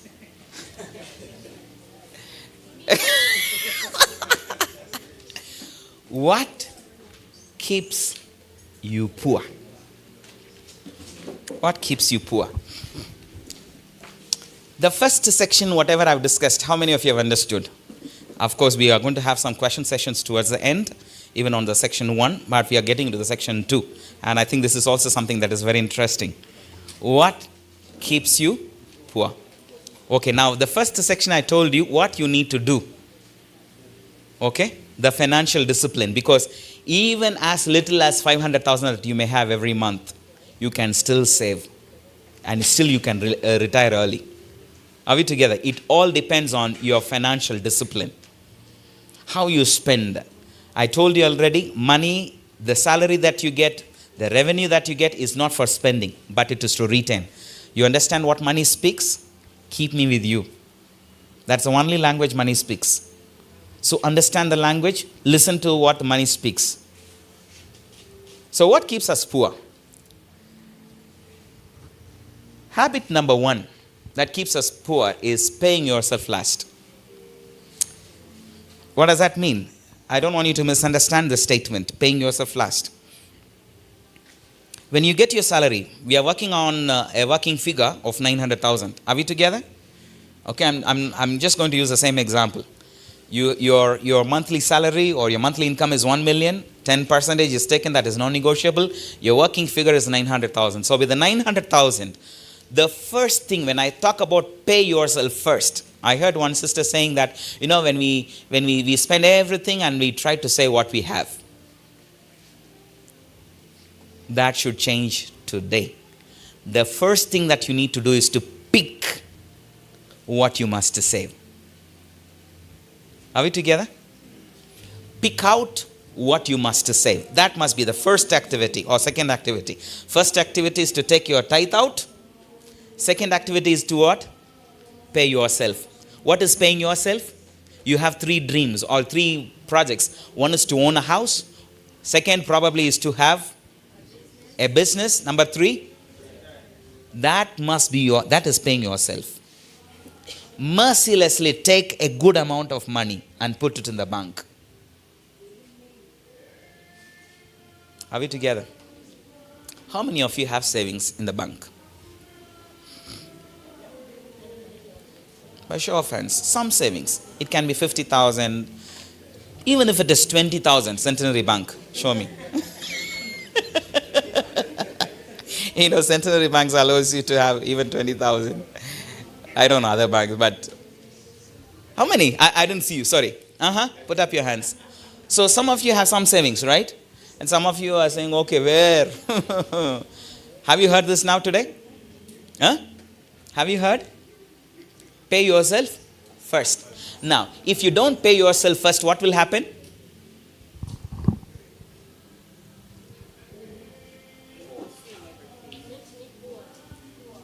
It will keep you there. It will keep you there.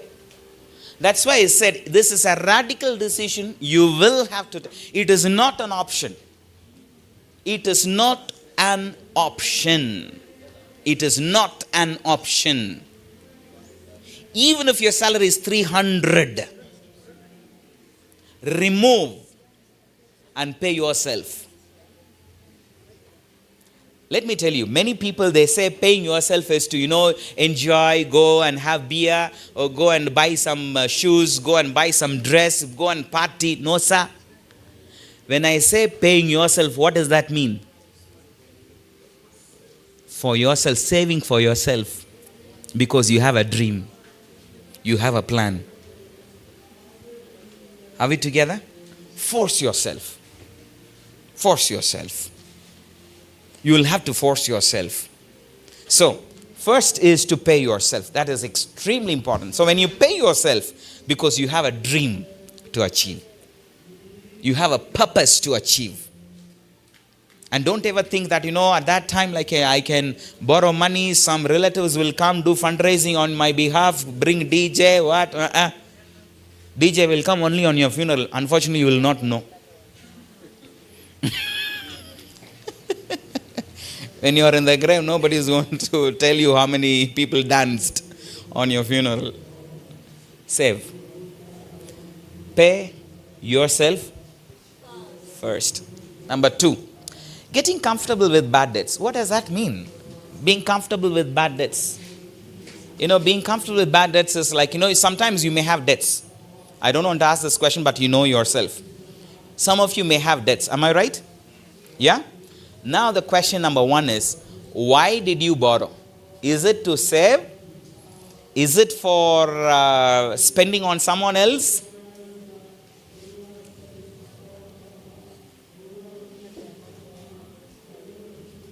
Let me use this term, children of God. Kindly don't borrow money for other people.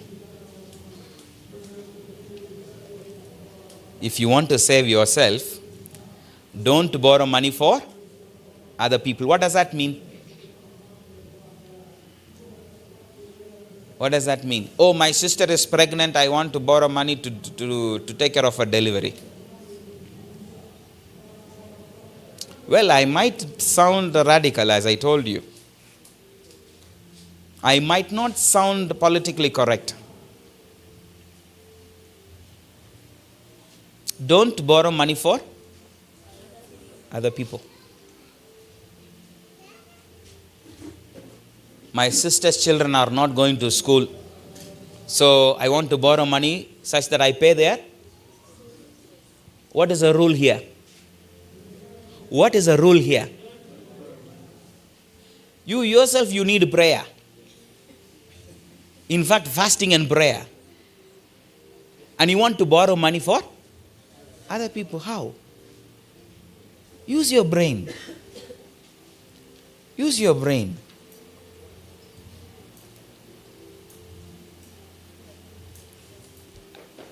Am I with you?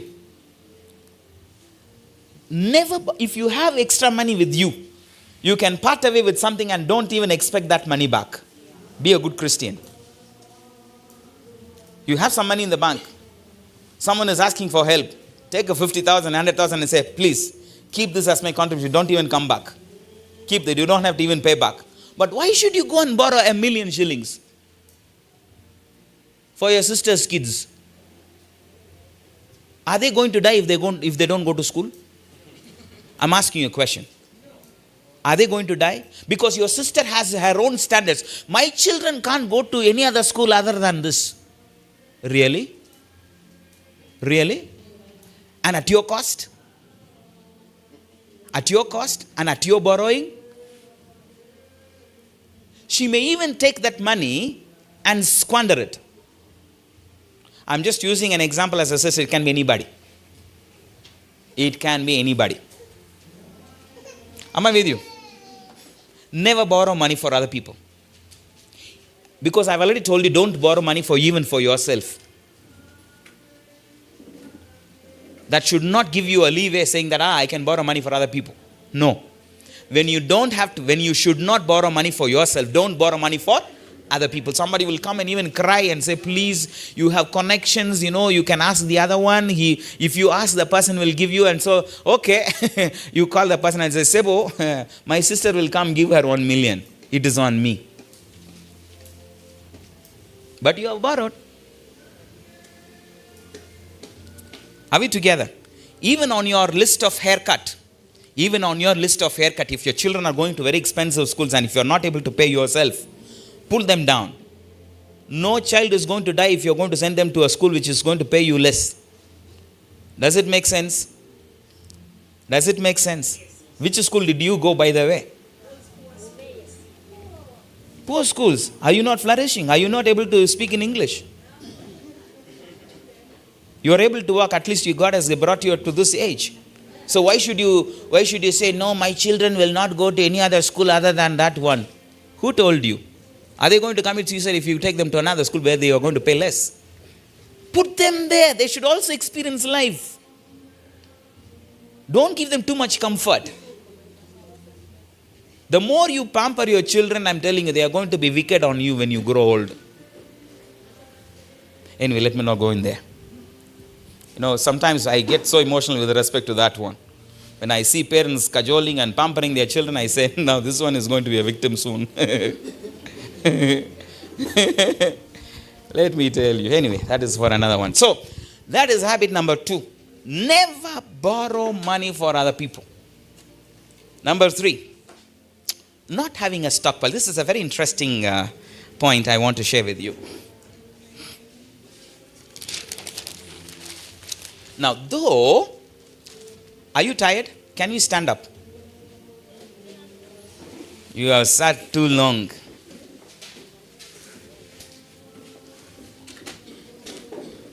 Stretch yourself. Turn to your right. Not your head, your whole body. Raise your hands. Both your hands, and raise your right leg.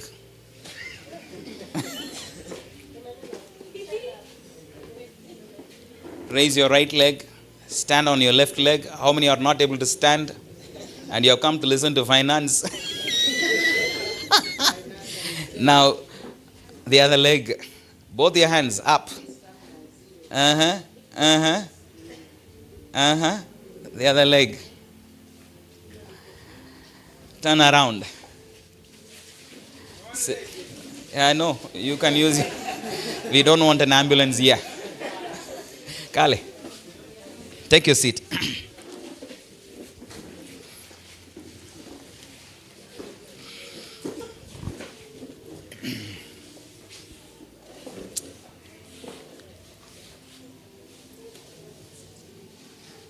Okay. Third habit that keeps us poor is not having a stockpile. What does that mean? Now, if your salary is say 1 million per month, okay, and your expenditure per month is, we have found that it is around 630, correct? Monthly expenditure. Let's say 700. You need 700,000 per month. You need to have a minimum of 6 months buffer. How much is that?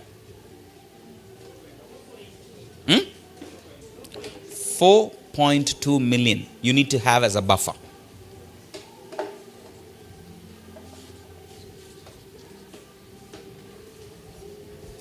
What is buffer? 6 months expenses must be in the bank locked. That is not your saving. That is not for your retirement. That is not for your purpose. Are we together?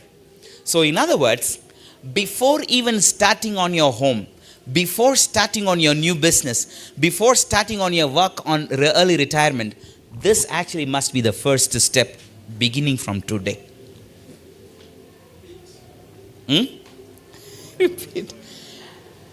This money, the 4.2 million, is not a fund for your purpose.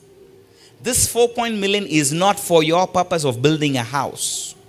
This 4.2 is not for your purpose of early retirement or to start a business. This is an emergency fund for 6 months. You need to keep it always. Now you may think, how is that possible? Make it possible.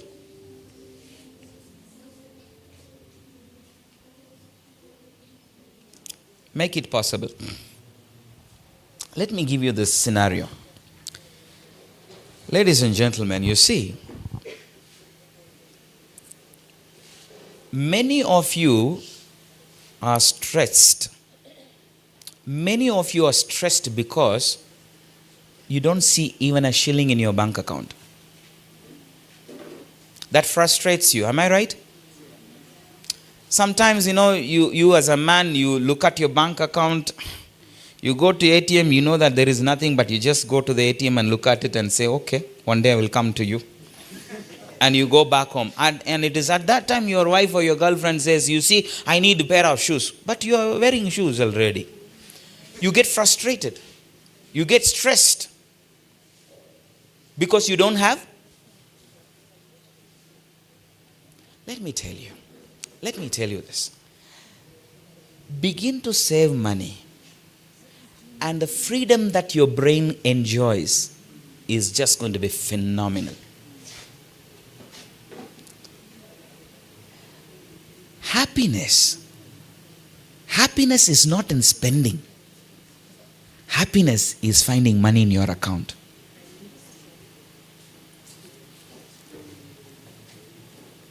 People who buy the most expensive phones, you may think that the person is rich. You do not know how much they have struggled to get that one just to get your admiration.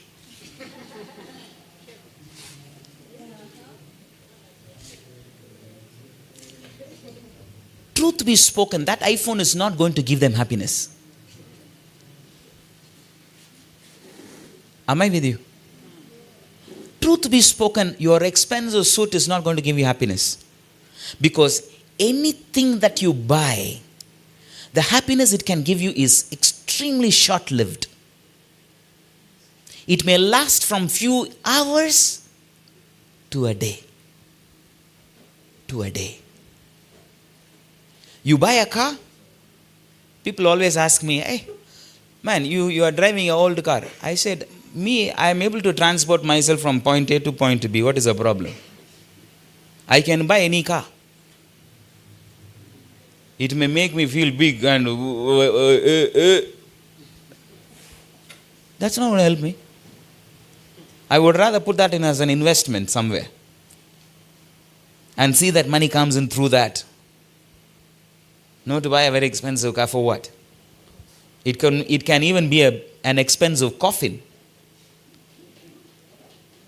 People think that car is all that they have, that they can enjoy in life. But it can. Haven't you seen people are buried in their own coffins in their cars? As long. So your contentment, say for example, I've seen people, now it happens among young people. You buy a phone and then everyone, hey, you have this? Oh yeah. The next month the same company has launched another one. What are you going to do? So you're going to chase vanity there. What is the purpose of a phone? When someone calls, you can say, hello, If there is no network, you can even hug maybe a pole or maybe hug a tree and then, Send a message, maybe that.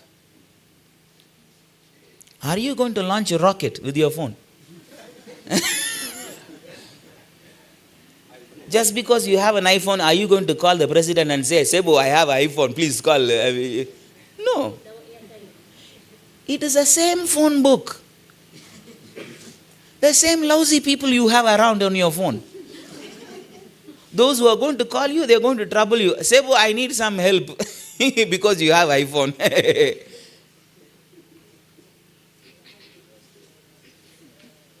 Am I with you?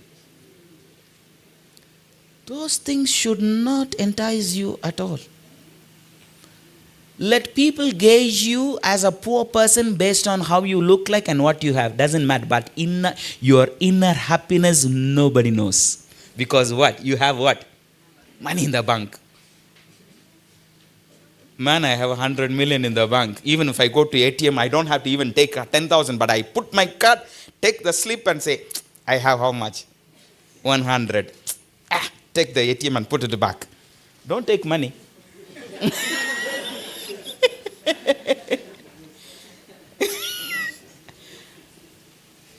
Let me tell you, I can bet you on this. The happiness, even if someone scolds you, you look at him and say, hey, you, go ahead. Me, I have money. It is not shown outside, but where is it? That is what is going to give you what? Happiness inside you. Freedom. When you talk about freedom, people talk about financial freedom. Do you know what it means? Having money in the bank. Not the iPhone that is not financial freedom. That is not financial freedom. Are we together? Having said that doesn't mean, there was a time I was speaking to some NSS of people. I was training a group of executives there. So when I told this one, a lady got frustrated. A young lady. She came to me and said, Doctor, but still, for us, we want to enjoy life. You want us to roam around like a beggar and then what is that money for at the end of the day? I told her, Nyabo, when you grow old, that money will help you. Number 2, increase your revenue stream whereby you can invest money on a specific business and whatever money that comes from that business, buy an iPhone. Am I with you? Buy an iPhone. Even double iPhone. If you have a huge investment and whatever money comes is beyond what you require for a month, use that money to buy you a fat car. Roam around, drive around, attend all the fundraising ceremonies and pledge and don't pay.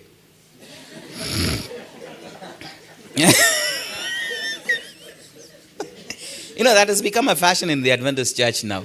Do you know that? You call it fundraising, people will come. Fat fellas will come and sit in the first rows. They will only pledge, I am giving you 5 million. Kumbe, that is the last time you're seeing him. You call him, chase him, he says, me, I am in Congo, I am in what, I'm in a burial. That's the most easiest way to escape. I'm in a burial. Hello? Sir, you pledge, I'm in a burial.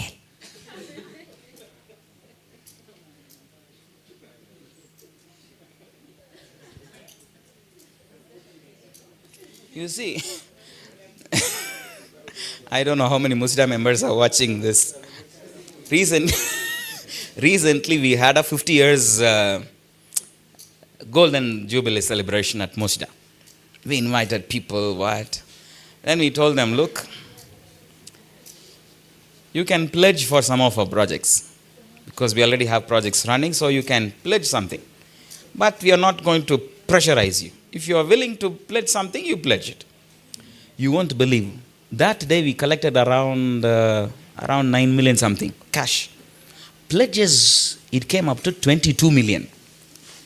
Then I said, now you see, we know Adventists. These guys are going to run away anyway. This 21 million, forget it. Don't even count on it. So they said, no, elder, but these are our people. But we should. Okay, then what we said, we had a 7-member committee now. 7-member committee. We said, each of them you have a target. You collect 5 million. You collect 4 million. You collect 3 million. You collect 7 million. 21 million. We give them airtime every month. Their duty is to call, we also gave them a list of names. Okay? So, these are students. They will not fear anyone. Elder. We are calling from Musda. On the 7th July you came. Yes. You pledged 1.4 million. When are you giving? We are going to pray. Let us pray. Our Father in heaven, our elder has pledged 1.4 million. Lord, you provide him such that he fulfills your pledge. In the name of Jesus, we have prayed. We collected money, some good money. You see, people, they just come for fundraising and they play 1 million, 5 million. That's the last time you are seeing him. Well, let's go here. What are we talking? That's a commercial break. Okay. So what is required? 6 months. Keep it. Do you know why? Why am I saying that? I want to stress that. When you have that money for 6 months, let me tell you, the energy that you get, the motivation with which you will wake up every day, my dear, you can only experience that. I cannot explain it. You will never fear anybody. Am I with you? You will not go to your office with a fear that you will be fired. Why? Because you have money enough to take care of you for how long? 6 months, within which God is going to help you. So you will not go to short circuit here and there. No, you will fear nobody. You will fear nobody except God. That confidence. Even when you make a business pitch, many times we lose businesses because we show desperation. Any desperate business presentation will never get through. What is required is what? Confidence. And you will also perform better on your job when you have this money for 6 months. You will walk majestically in your office and say yes. And you look at other fellows who are just going for fundraising. For you, you are enjoying your funds in the bank. Even the way in which you talk to your boss, there is confidence. Boss, this is not going to work. You can tell it to me. Yes, this is not going to work. Believe me, let me tell you, this is how things will work. You have that confidence because you have what? 6 months buffer. The stockpile is there. It should not make you arrogant, but it should give you confidence. And I can assure you 100% that today I'm telling you. Try this. You will change your attitude about your own self. I can bet you on that. The way in which you walk will be different. The way in which you wake up in the morning will be different. The way in which you listen to music will be different. The way in which you address people will be different. My dear, that is how you gain confidence. Now you're desperate. You see, you don't have anything in the bank, but so you're desperate. Your eyes are just popping out and in and out and on. You are showing the desperation that you need it. And even with your boss, even if he asks you to strip you naked, then you say, okay, is this enough? Is this enough? Because you are desperate.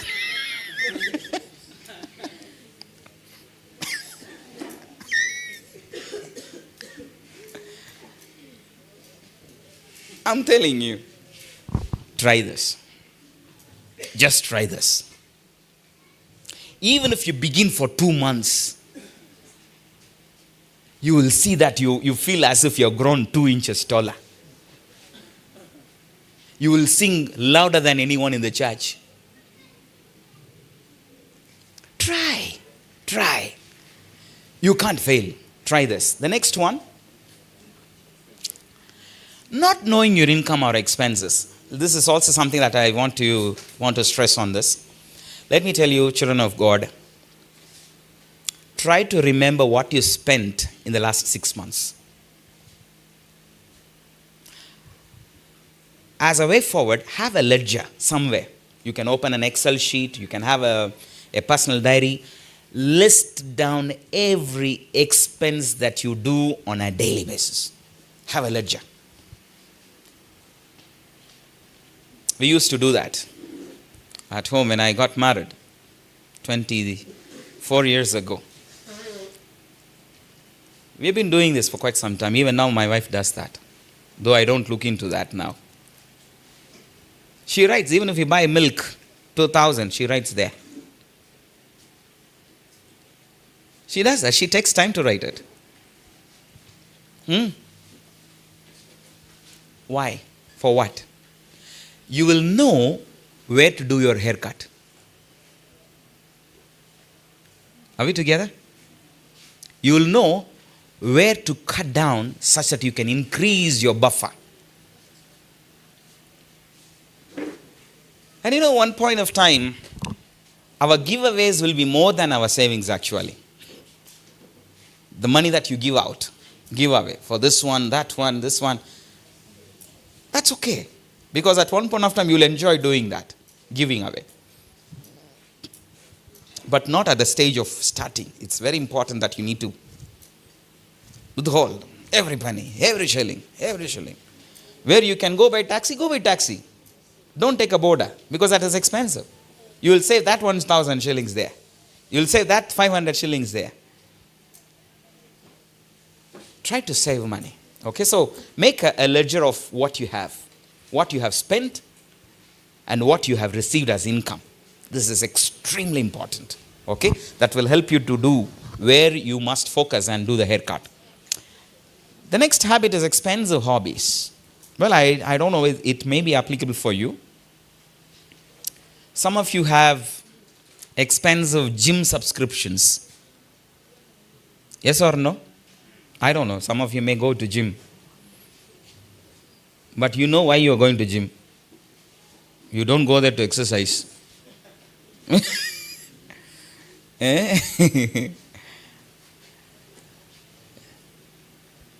Expensive TV subscriptions. Some of you guys can even spend 100,000 a month on TV subscription, not so? Yes or no? I don't know, I'm just thinking. TV subscription, you want a DSTV, this package, that package. What are you going to achieve by watching those things? No, my children love cartoons, and that is available in that pack. Tell your children from today you are the cartoon. You can act in front of them like, make some funny noise and go around and do all those things, and you are the cartoon. Why should you spend money? Instead, you can take them on a ride somewhere. TV subscriptions, then data subscriptions. You know, as if you are doing stock trading online, you want to buy data every day. 10,000, 5,000. Data is going like that. Every month you want to spend 20 GB. What are you spending 20 GB for? Facebook? TikTok? Then you post, then you say, how many people have liked my dance? Adventists. If you save some money in that data, that can go into your pool. You can have a good retirement. When you're retiring, who is going to give you data? Are you going to do another fundraising for data? expensive hobbies and expenditure, subscriptions and whatever. You'll have to reduce on that completely. Focus purely on saving. I want to emphasize something here. As you settle down with your eats, I want to express something that's very, very critical and important. I feel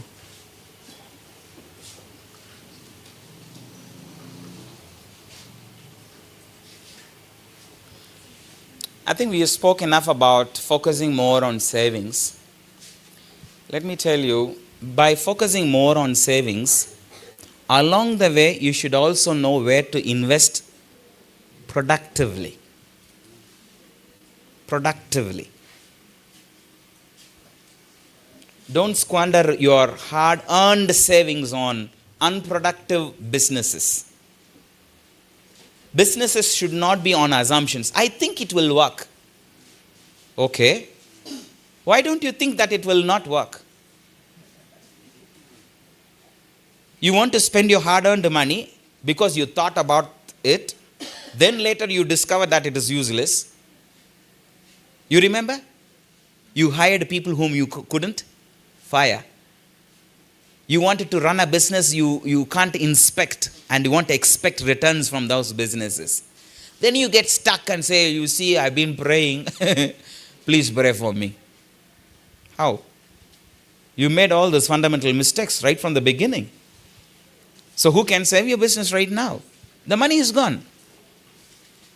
Productive businesses. Many people, they say, you go and have a farm, have a garden, tomatoes, fish farming, all those things. So many people have become consultants for you and say, you do this, you do that one. Why don't you think about what you know, what you do, what you can do? So based on that, I want to emphasize one fact. Never do business that you don't know. Am I with you? Never do business that you don't know. Oh, my friend knows everything, so we are partnering with him. He will take care of the business. So what are you going to do? Do you know anything about it? No. My friend is a pharmacist, so I'm going to invest money in a pharmacy. Have you heard that? My friend is a fisherman, so I'm going to invest in fisheries. It's like investing on a rocket when you don't know where it is going.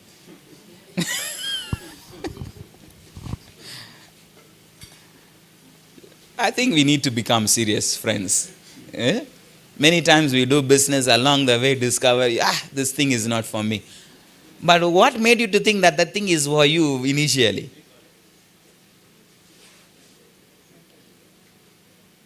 You try this, you fail. You try the other one, you fail. Why don't you do something that you know? Many times people don't have data. They just think, I think I can do it. Someone is making bricks, so he's becoming rich, so I can also do bricks. You make and see.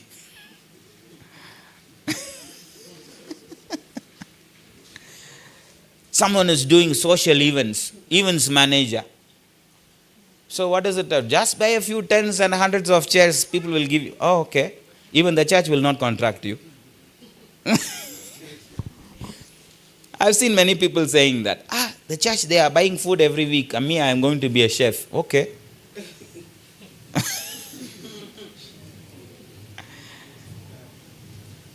Assumptions can never be your business concept. Assumptions can never work. You need to be sure, you need to be thorough, you need to be in and out of everything about the business. So never get into a business that you don't know. Do something that you know. Do something that you are well versed with. So as you keep focusing on the savings, children of God, you need to be very careful. Also invest on productive businesses. Finally, I'm trying to close. Finally, I have the last habit that makes us poor. And I want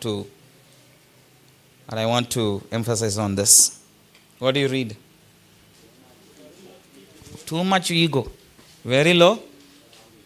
All of us, at one point of time, if not all, some of us, you are caught up with this vice.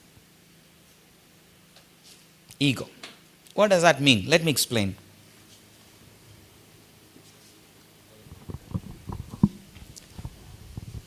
Can we have your attention for the next 5 minutes? I'm finishing from here. And this is the most important, I would say. Very important. As you begin to grow, this is something that you need to implement from day one. Assume your income is 1 million net income. Okay? Assume that your net income per month is 1 million. When you are at 1 million, your expenditure, as per our earlier example, it was 630,000. You are able to live with this. Am I right? And you are able to save 270,000. Listen. Now, by the grace of God, you've been pleading, you've been crying, you've been whatever, and then God blessed you with an income of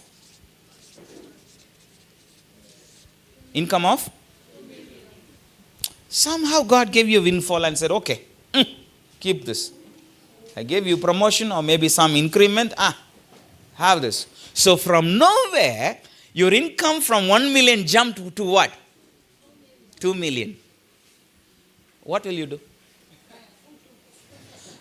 You have been living in that house for all that time. Now you see this roof is leaking.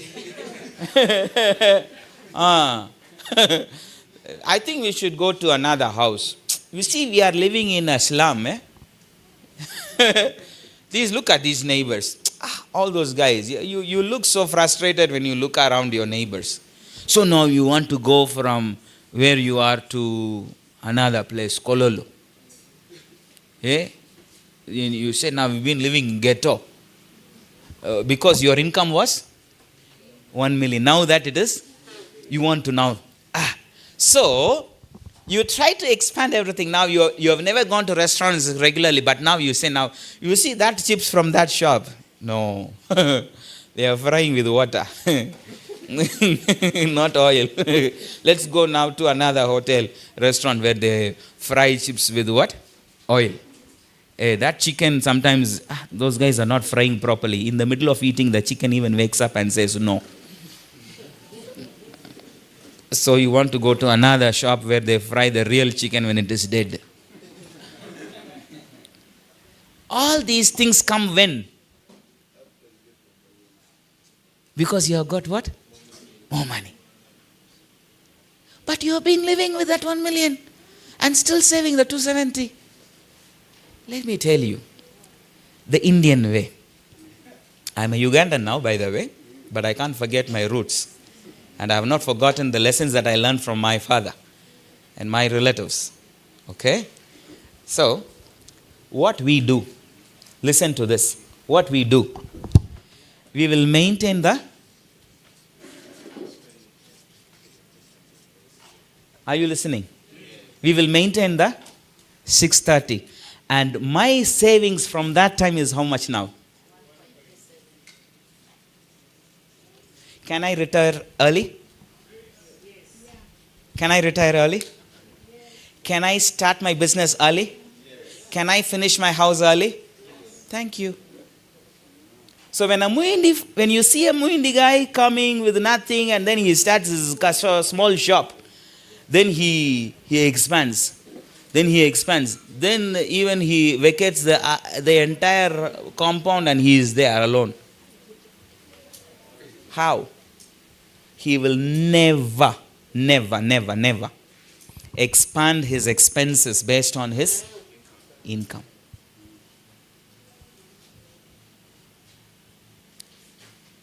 Most of us seated here, we have what? Too much ego. What will they think about me when we go to the church like this? But this is how you've been going to the church all this while. I'm taking you back to the happiness that you will get when you have more money in the bank. That is the real freedom, children of God. Not the iPhone that you may have, the expensive clothes that you wear, the expensive cars that you drive. No. That is useless. Because nothing is going to give you happiness. Because you buy something today and you'll find someone else with something better than what you have when you come to the church. So what are you going to do? So it's a dream that you can chase forever. You will never be satisfied. But the more money you have, the confidence that you have is like, okay, I have enough money. Are we together? The simple fact that you can take a slip from your ATM and look at it and go home, you will sleep better. You will sleep better. So the ego. Are we together? Now, don't expand your expenses based on your income. Never. Never.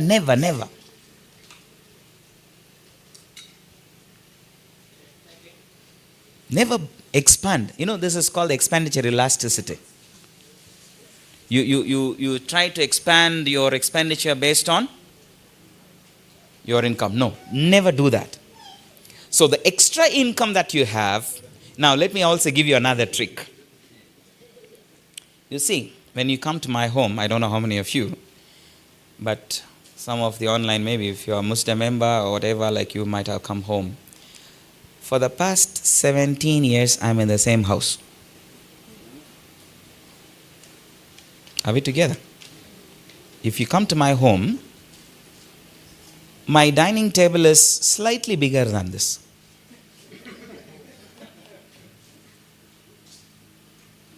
I have no shame. Why should I be ashamed to tell you what I have?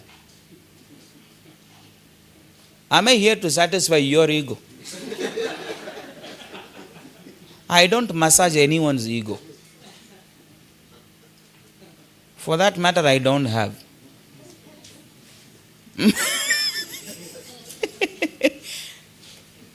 My dining table is what? Slightly bigger. Maybe it is like this. We have 4 chairs around the dining table. One I have removed already. Are we together? The sofa that I have, it is quite around 10, 11 years old. My refrigerator is kind of, when you go to some hotels, you will find some small refrigerator. That is what I have. Some people, they have a refrigerator where you can go inside and come out. When you feel hot, then you open the refrigerator, go inside. It's that big. For what? When you buy a big refrigerator, you will tend to buy so many things and dump it there, which you are not going to eat. So you will buy from the market, put it inside only to throw out. How many of you doing that? Don't answer me. Are we together? Because even the refrigerator I have nothing to keep. I'm not a beer drinker. I'm not a drunkard.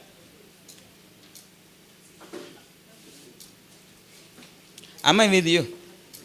Yeah? I don't have a TV at home. Elder, professor, I don't have a TV at home. What do I watch? What is there to watch? What do you want me to watch? Huh? Am I going to lose my brain if I know whether Kamala Harris is going to win or not?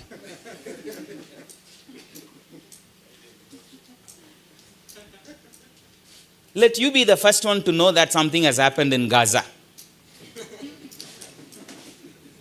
What is that going to deprive me of? You can come and tell me, Sebo, do you know what? What? They bombed Gaza. Okay, so what? So what have you won by knowing that first? Are we together? I'm not asking you to become thrifty. Listen to this very carefully. I'm not asking you to be stingy. And you do not know what I spend.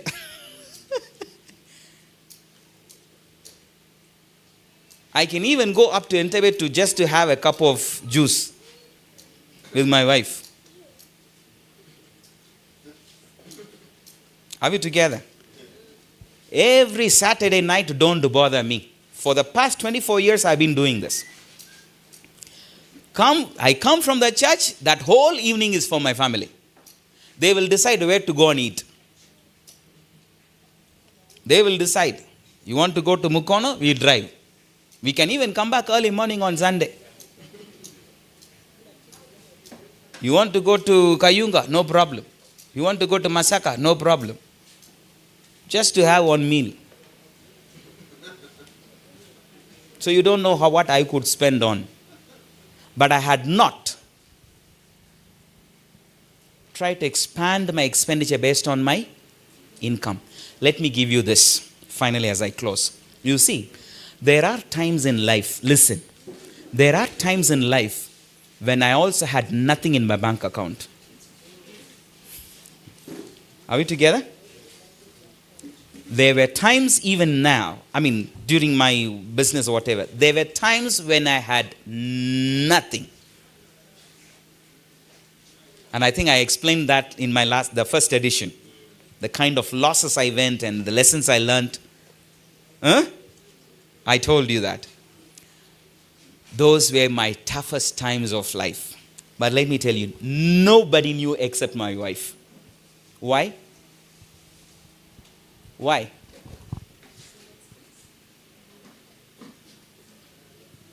Whether I have nothing in my bank account, whether I have billions of money in my bank account, my life is just I will only engage my reverse gear and nobody will know. Are we together? But if you are like, I am rich, then you don't appear in the church for two weeks. Then they say, what happened? Stress. Elder is stressed. What happened to Elder? Hey, don't you know he lost all his business? Anange. Let us go and visit him to make me miserable again. You come and say, Elder Ngola bienyo.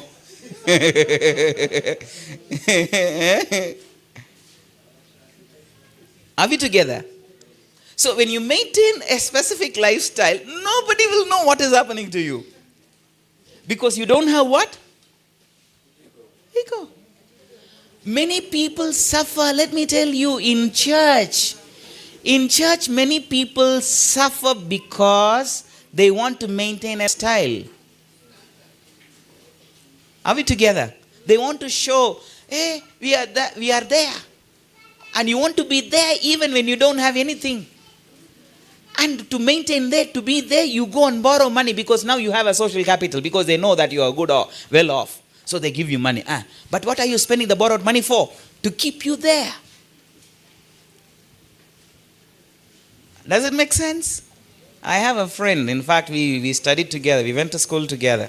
This guy was employed in Intel. And his salary per month was around $60,000 per month. $60,000.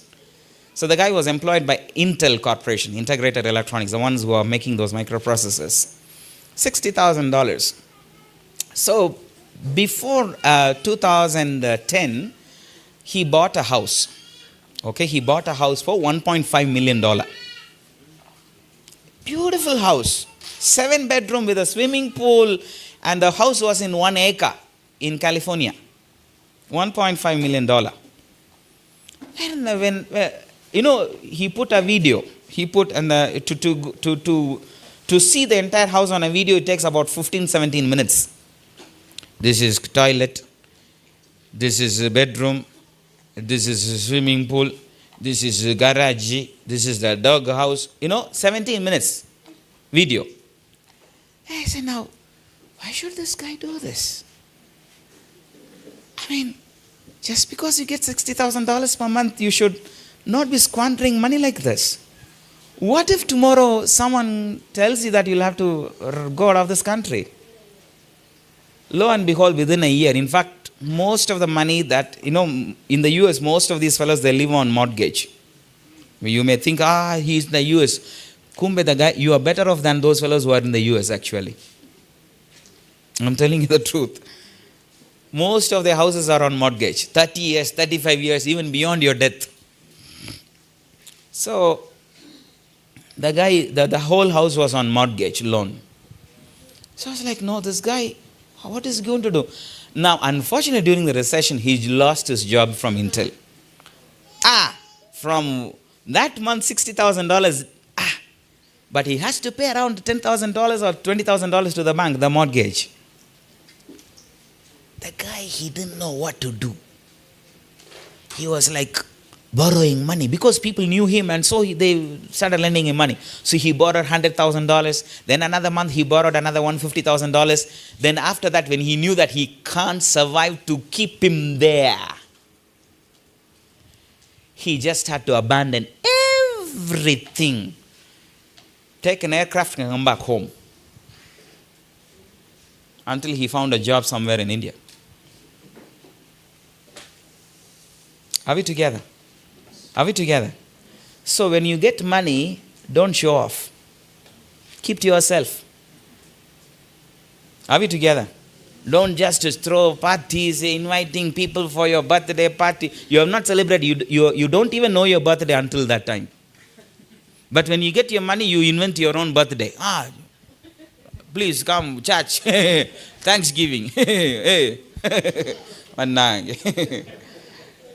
You know how to squander money by throwing parties. Then that is when you remember your wife that you got married and then say, this is our wedding. You never knew. But now you got your money, then you want to remember your wedding. Then you call, pastor, you come, you pray, elders, you come. Why? Instead, you can choose 10 children to educate them. Are we together? I have a daughter who lives in this vicinity. We took care of her when she was a child. I think she comes to EMMAUS sometimes. I would request that she was educated from Bugema. Took her from the school. We have a good number of children. We educate them. See them up to they get married. Not just leave them and say, now you're on your own.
Borrowing.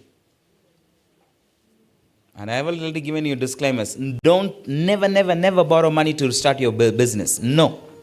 It's a capital no. Never borrow money for other people. So if you want to borrow money for yourself, I've given you yardsticks on what and how you can borrow money. Whether you're going to repay within a year, for what are you going to borrow that money for? That matters a lot. What is it going to do, that 20 million? Is it going to give you another 40 million? Is it going to give you another 30 million? Is it going to, increase your value, cash value? That matters a lot. So I think that is very, very important.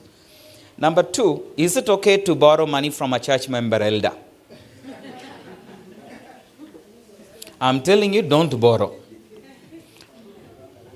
And now you're asking me, can I borrow money from a church member? As much as possible, avoid controversies within your church. Chances, I have seen this. There are even elders who can't even see eye to eye because of this issue. One borrows money, another one accuses this one has cheated me, this one has done this to me. Why? And then the whole church becomes two groups. This one belongs to group A, Republican, another one group belongs to another, Democratic, and then you say, now we are red, we are blue, we are red, we are blue. Why all this nonsense inside the church? As much as possible, as I told you, don't borrow.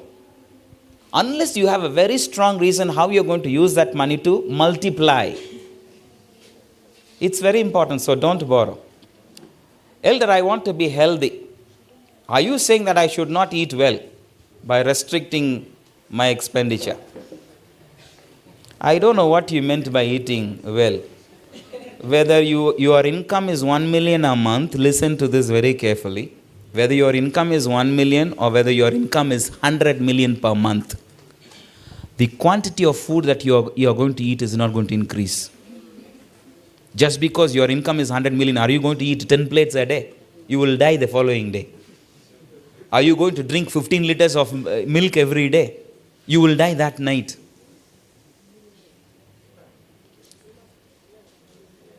Quality eating is important. Eat quality, eat well. Eat healthy. I said eat healthy. It is not the quantity, it is the quality. So eat well. So there are people who eat only bogoya every day and they are still healthy. They can even walk 15 kilometers. Let me tell you, for men, if you are able to stand like this and you should be able to see. Men stand.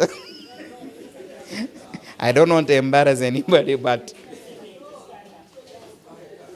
you should be able to see your heel, not your toe. When you stand like this, you should be able to see your heel. Very good, you're healthy. You're healthy. All of you sit down. I will not talk about women. No. Women, they also go through some issues, so I will not talk about it. But there are yardsticks even for women also. So keep your healthy lifestyle. It is important. Take enough fruits. And when I talk about fruits, you don't have to be expensive. Now look at the pineapples that Uganda is blessed, by the way. We have the best pineapples. I think I spoke enough about it in my first edition. Uganda has got the best pineapples and best fruits. You don't have to look for those ones that are imported. I will eat only pears. Who told you? Will you die if you eat our pineapple? You want to buy only those pears that are imported from South Africa. Eat what is available and still you will be healthy. Eat enough pineapples, eat enough bogoya, eat enough sweet potatoes, eat enough Irish. Those are healthy foods. Boil and eat enough matoke, eat enough nuts, eat enough simsim, eat enough whatever. Fish. Me, I don't. I'm not here to advocate, but I want to advocate for healthy living. Okay? All right. I think I have exhausted that question. I have a question online. That is when you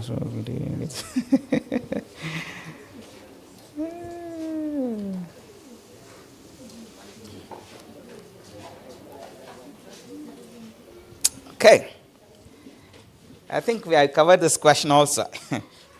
Doctor, how are we going to save money when we are even struggling to make our ends meet? Even the money that we have is not enough.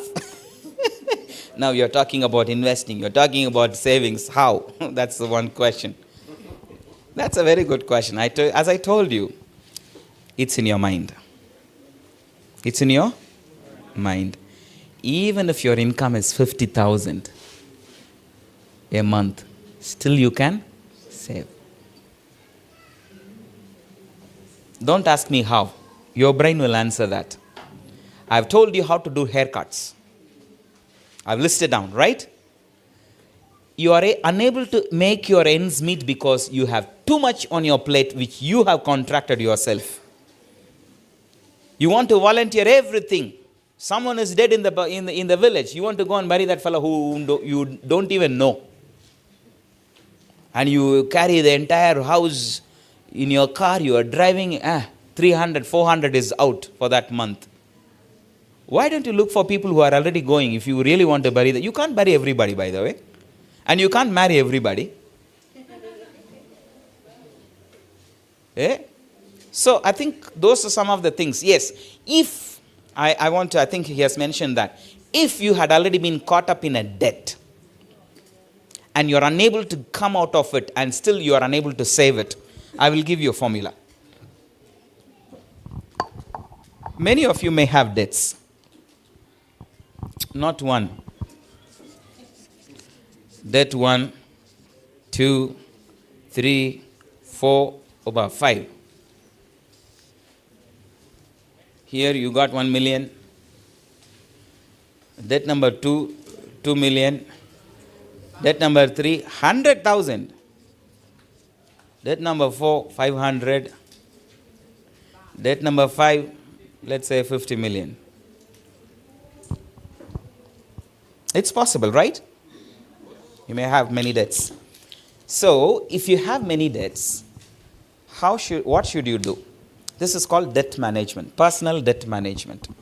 When we talk about personal debt management, each loan or debt has its own percentage attached. Okay? Say, this one may be having 10 percentage, 500K may have 18, 100,000 may have 24, 2 million may have 18, 1 million may have 17 percentage. What should you do is prioritize. The first step in debt management, I want to repeat even for those who are online. The first step in debt management is communication. Is what? Communication. Talk to your creditors. So if I had borrowed 500,000 from her, and if I had borrowed 100,000 from him, and this guy is demanding 20,000 every month for the 100 that I have borrowed, that is a lot of money, right? 20,000 for 100,000 is a lot of money. 20% per month, not a whole year. 20% per month. That's 240% for a whole year. So I can talk to him and I can talk to her and say, please, can you give me a break for 2 months? Everyone will accept. It depends on how you communicate. Even banks, we can reschedule. The banks, you see, the primary business of a bank is to lend money. You can always reschedule that. I have helped many to do that. Okay? So you need to talk to them and say how to manage it. First, get rid of him. Because the amount is small, but the percentage is high. Get rid of him. So you have knocked one from here, right? From your list. Now how many debts do you have? 4. So you need to keep knocking those small loans, even if it is lower percentage or higher percentage, knock the small amounts first. Are we together? Let me tell you, those fellows who lent you small amount of money will give you the biggest headache. I don't know, that's how the world is. Those guys who give you a lot of money, they will at least have some decency. These fellows who give you 500, 1 million, they are the ones who talk too much, disturb you. So you get them off. Okay? But dialogue is very important. So you need to first clear your debts. Let me also emphasize this.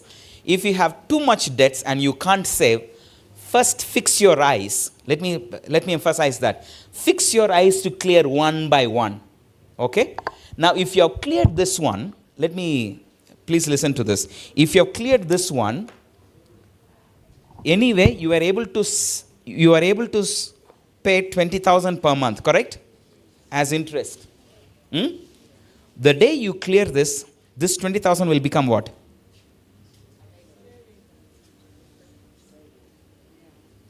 Have you got it? So this is how you'll have to begin saving even when you are in a debt trap. Are we together? So that money anyway you've been paying.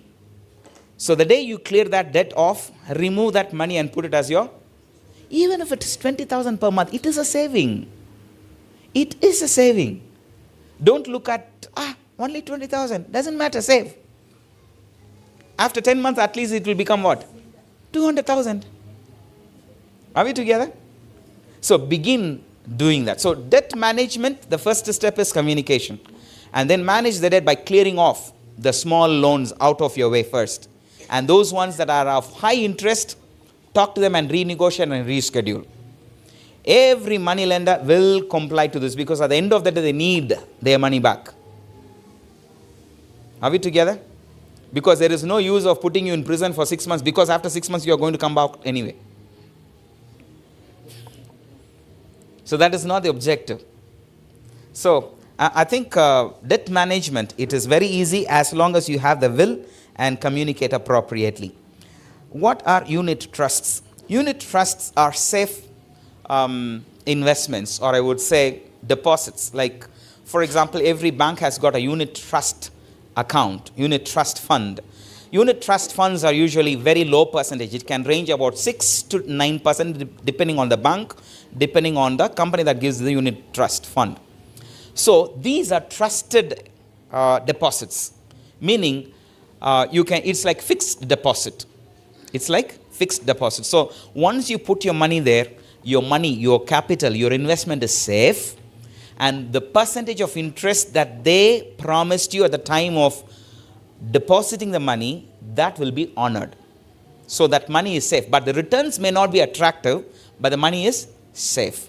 So that is also one reason why. Let me give you one example. Many people, they have different idea about NSSF, but I will say NSSF is a very safe investment portfolio right now. Am I with you? Because now many times you may complain, those guys, my employer is actually chopping off 5% from my salary. It's okay, at least that is one you're saving. 15% goes into NSSF. Okay? So which is okay, but unfortunately you will not be able to access that money before your retirement age. Okay? But that still it's okay. So that is also one investment avenue. So unit trust funds, government bonds, or petro bonds, all these are very, very safe. Now, I don't know if there was a question inside, but I'm just preempting it. Buying shares in Uganda. Airtel was coming out with shares. MTN came out with shares. I will say no to it. Don't touch those shares. Because why am I saying? You see, the return on shares investment is dependent on the revenue of the company. But in Uganda, the population is fixed. Unless we are going to explode from 50 to 100 tomorrow. So the revenue is actually going to be less. So the dividends on some of these shares is not very attractive. So though MTN, actually I'll have to be open on that. Though I'm on air, I don't care. MTN actually boosted their dividends on the first time because they actually wanted to increase their share investment from the public. So normally companies, what they do, they tweak their profits to make it more attractive. Because even the existing shareholders say, we have got a dividend of 19%. You wait and see for the next 5 years. Are we together? So share market in Uganda is not that mature. And Uganda Stock Exchange is very, very baby. It's in its fetus stage, I would say. But they are claiming that, we are mature, what? How many companies have listed? Maybe 22? Around there. So you can't do much trading with the 22 companies. Okay, so I think you need to be more careful, but invest on unit trust funds, which is okay, which is very safe. Petro bonds, government bonds, invest, no problem. Returns are low, but it is assured. It is assured. So it's not like Crane Bank who will just wind up one day. Yes. Insurance, yes, you'll have to be very careful because you see, like say there is bank assurance. Bank assurance is there. There are so many insurance companies that also receives deposits. in Uganda, I'm talking about Ugandan perspective, not other countries, because like say for example, if you had asked this question in a country like India or US or UK or Australia or New Zealand, I would say yes to that blindly. But in Uganda, there is a regulatory authority called Insurance Regulatory Authority, IRA, which was recently instituted. They themselves do not know what they are going to do. Unfortunately, because these guys are still running around for benchmarking studies and stuff like that. They have enough money, but they are just squandering it. That is a blatant truth. So the insurance companies in Uganda had not been regulated for all these years. So we do not know how they would react to you. So to be honest with you, at this point in time, investing on those insurance companies, don't. But rather invest on the bonds, unit trust funds, government bonds, petro bonds, invest, no problem. Okay? The insurance companies, no. Because I don't want to massage the insurance companies by saying yes. Because it's not mature enough right now. Pay yourself first. Can you buy an asset and keep instead of saving money in the bank? I mean things that appreciate, example, pieces of land. Perfect. Excellent. I would say this boldly. If you have, say, 10 million, and if you can buy a plot at 8 million, go ahead and buy. Keep it there. Are we together? So, that is the reason why I said, don't focus too much on saving. You remember I told you a habit that will keep you poor? Are we together? So, you rather can buy plots. So, you can go to Katosi Road and maybe like some plots. But be careful. Don't be desperate again. See that you have the title. So many of these real estate companies, they give you some kind of an agreement. Run away from it. These Canaan sites, what other? These guys of Bebaja, Jomai, those guys are, I'm telling you, no, run away from them. Just run away from them.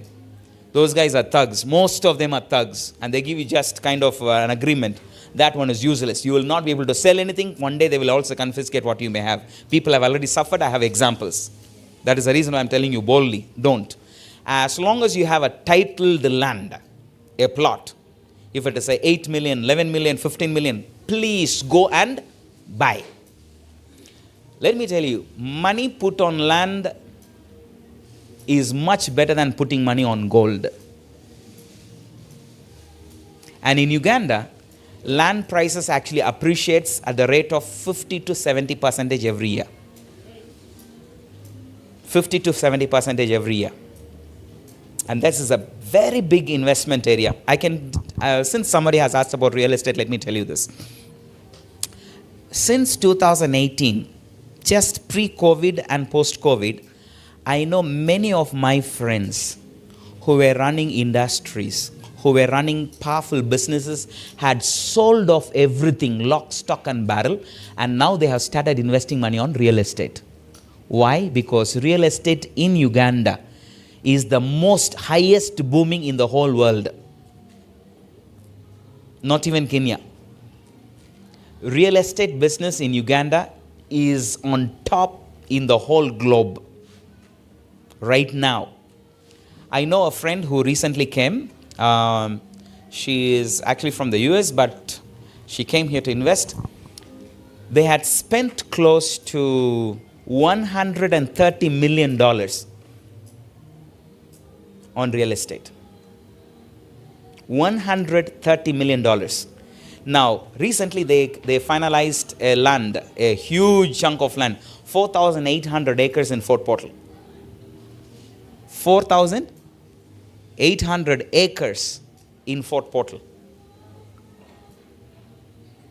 And they are going to finalize another piece of land in Hoima, next to the international airport, around 670 acres. Let me tell you, real estate price in Uganda, it's just growing amazingly. I have statistics. That's why I'm boldly telling you, confidently I can tell you. So if you have access to say 15 million, if you have 15 million in your bank account, and if it has got no use right now, go buy a plot. But titled land, no, what is that, Chibanja? Yeah, please don't, okay? Buy a titled land. I can also say, like as I told you before, as Musda, like we have 6 acres of land in Kayunga, and I already gave you the reasons why, what we are going to do on that. So what I'm trying to say is you need to keep investing money on lands. So even as Emmaus, even as you try to buy a land for your church, if you have access to say 50 million, you can buy say 4 acres somewhere.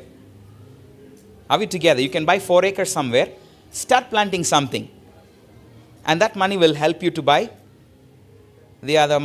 It can even boost, it can even feed money to build your church. Even if you get 1 million every month, that still will help you to construct your church.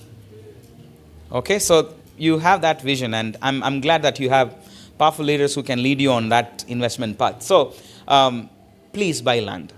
Okay, somebody has asked that question, I have answered you. So I would encourage everyone, even if it is one plot, 50 by 50, 50 by 100, 50 by 200, doesn't matter. As long as you will be able to buy a piece of land for 15 million or 10 million or 8 million, please buy. Okay, within 2 years, it will just appreciate 100 times or 200 times. That will definitely not depreciate. So kindly invest on land, no issues. But don't buy houses. Are we together? Unless you want to give it as rentals. Should I throw more light on that? Yeah. Say for example, you have say 200 million or 100 million. Buy houses where the return is nothing less than 20%. Let me explain that. You may get, for 70 million, you can get 3 rentals in Masaka. For 70 million, you can get 3 rentals in Masaka. But every month, for each house, you can only get a rent of 100,000 each. So that is 300,000 for 70 million investment. That's a bad investment. Are we together? So you can look for one house in Kampala for 70 million that can give you 600 or 700,000 per month. Even if it is in Chanja, or even if it is in Gayaza, or even if it is in, give me another place, Nansana or beyond that. As long as you can get a house for 70 million, one house, and can give you 600,000 per month, that is a better investment than investing where? In Masaka for 70 million. Are we together? So you calculate the return on investment. I would rather prefer, so you will have to make that investment, calculation very clearly if you're going to buy a house or rentals. Don't buy a house for yourself to live in, because you need to go back to the other savings formula that I gave you. Okay?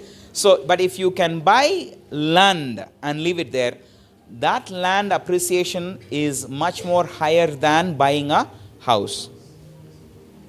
Okay? So, unless, that is also a good retirement plan, by the way. If you have rentals, say 5 houses that can give you say 1.5 million per month. Okay? And if you need that 1.5 million for your retirement, plan to buy rentals before you retire. So accumulate that money to buy your rentals. Are we together? So the objective is that you should not go out of your house for your retirement. Run around for your medical fees or whatever. You need to have enough money for your retirement life.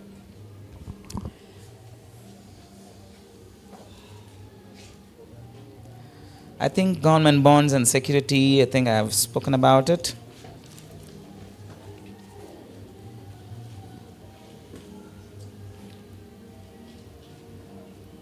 Okay, I think there are too many questions about government bonds. Okay, a specific question is, how do we know that we get money from government bonds? You see, when you buy government bond, your bank account will be tagged. Okay, so you can also specify how you want your returns to be paid. Do you want a monthly? Do you want once every 6 months, or you want once a year? That one you can specify. Okay. Based on that, you can enter into an agreement when you buy government bonds or security bonds. Once you do that, based on your agreement, money will be credited directly to your bank account. Okay, so don't worry about it. These are safe investments. Though the returns will be very less, but it is very safe. Okay, so I think you can go ahead and then explore those ones. Where can we get that? Usually Bank of Uganda publicizes that. You can go to Bank of Uganda website and look for those government bonds, and they are safe.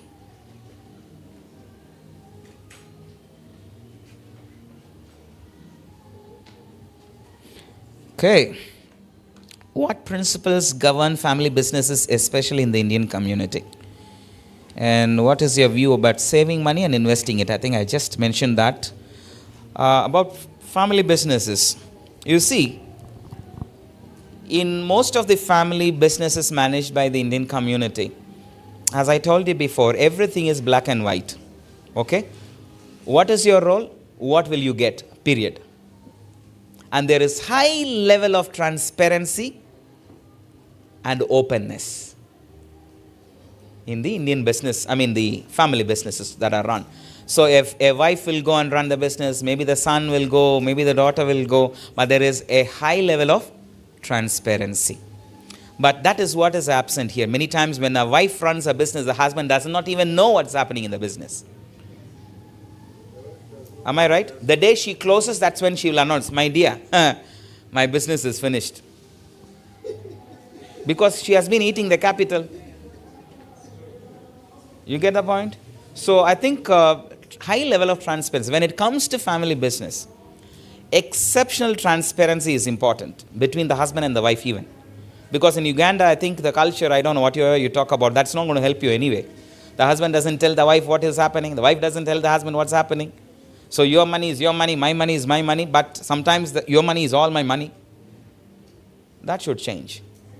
If you want to have businesses run successfully as a family. Are we together? Now, as you are aware, of course, I have after 8 years, I got into academics. 8 years I was running around doing businesses.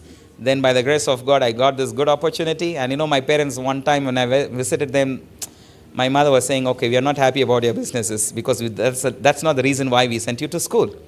So when a relative came and asked, you must be happy why you have your son visiting you. So what is he doing? He's in Africa. Okay, doing what? He is making jerry cans. Okay. So it's like, Mommy, is that how you introduce your son to the relative? That's what you're doing. Did I tell a lie? So my dad sat with me and said, we didn't send you to school for this. It's nice to do business, but by the way, God has blessed me with 4 masters. I have an MBA in finance. I have a MCom. I have an MSc in psychology. I have a Master of Philosophy in entrepreneurship. And then a PhD, and of course, a line of other diplomas, PG diplomas, and whatever. So with all this, so the family was not very, they couldn't digest. Because it's a family of academic, all the people. My dad, of course, he was a pastor in the church. And he was the education director. He got retired as an education director in the union there. And my mother, of course, she is also an academic. She also holds 2 masters. And of course, my wife's side also, all of them are academic. My late mother-in-law, she was a professor of English. My father-in-law was he was a professor of mathematics. And my wife's sister is also a professor in computer engineering. My wife's brother-in-law, he is also an academic. He's also a professor in computer science. And my sister is also a professor in nursing. My brother-in-law he's also a doctor, and he's also a professor in radiology. So coming from an academic background, and somebody is doing business, running around trading, selling, they say now. So by the grace of God, I'm an academic now, and I got back into academics after 8 long years in Uganda. So I'm now the current Deputy Vice Chancellor of Clark International University. I know most of you know IHK, Dr. Ian Clark. That's a group. So I'm privileged to be there. So what I was trying to say is, I was coming to the point. So I had to leave all the business now to my wife. Are we together? She's the one who's managing all our businesses. Of course, I'm there. Maybe after 4 o'clock, I'm always there for their help and for assistance, for anything to do with importation, exportation, or whatever. Software and training programs and so on and so forth. So that transparency is extremely important. Okay, only when you have that transparency, you'll be able to do things together. Okay, so I think I've answered that question with respect to family businesses. Transparency and integrity among the family members, it's very important. With your experience, tell us about the honey business. Export or international market. Okay. Now, you see, Uganda has, it's blessed with so many good things. Of course, it's a land flowing with milk and honey. And what you need to do is do a lot of research. If you want to export honey, number one, competitiveness is extremely important because we are not the only producers of honey.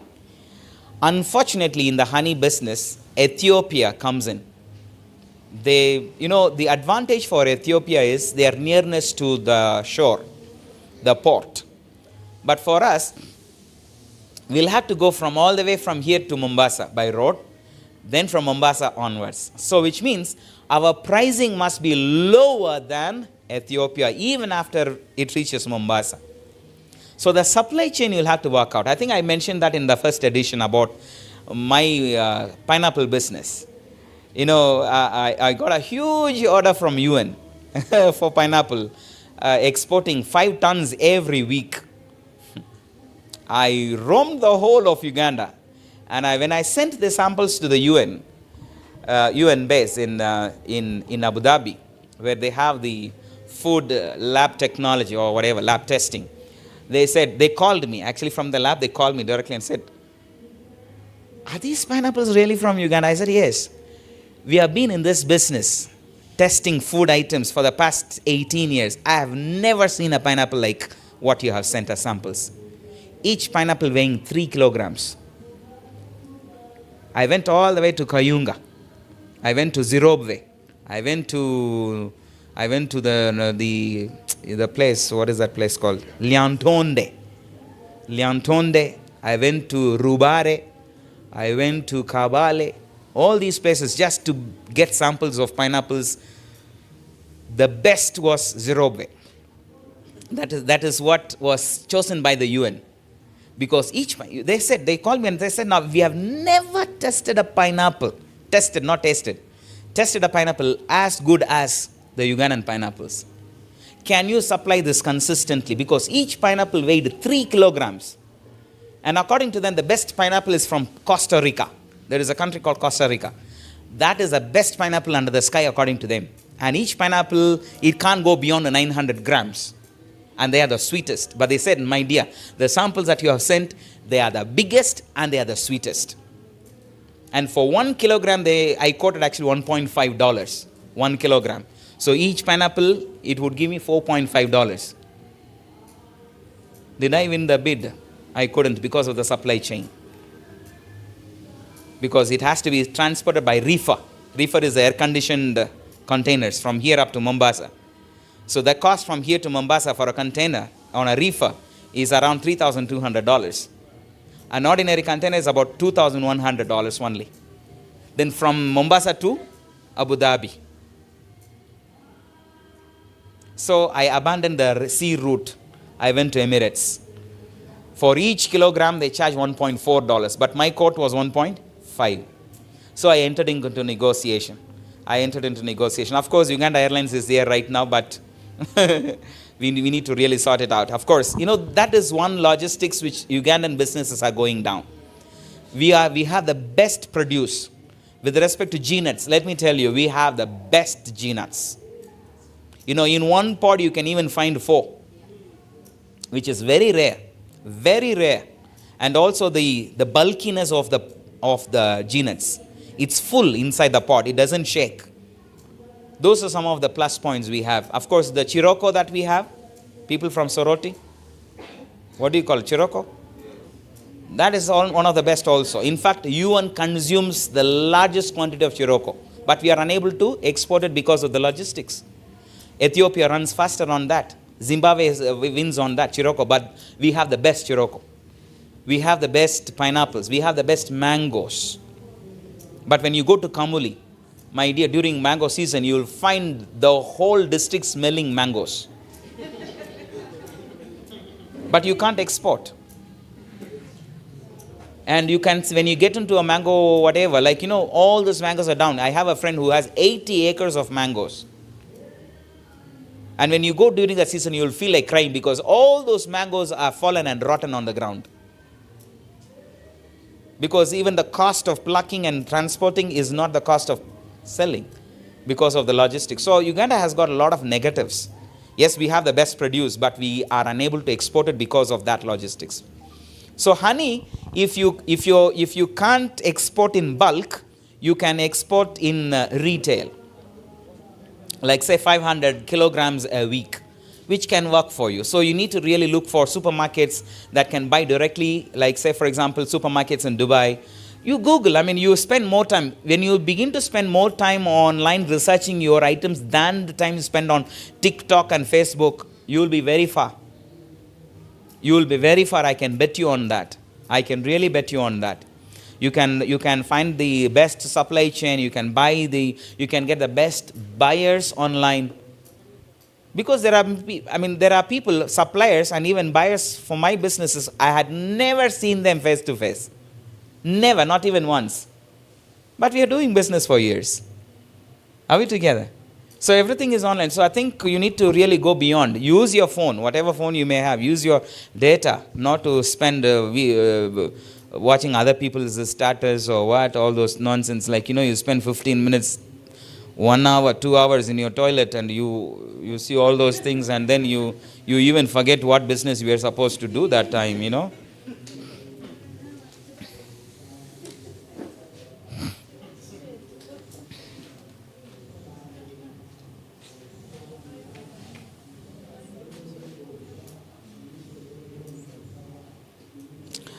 If I have enough money, I get scared to take money to the bank because they will ask you for the source.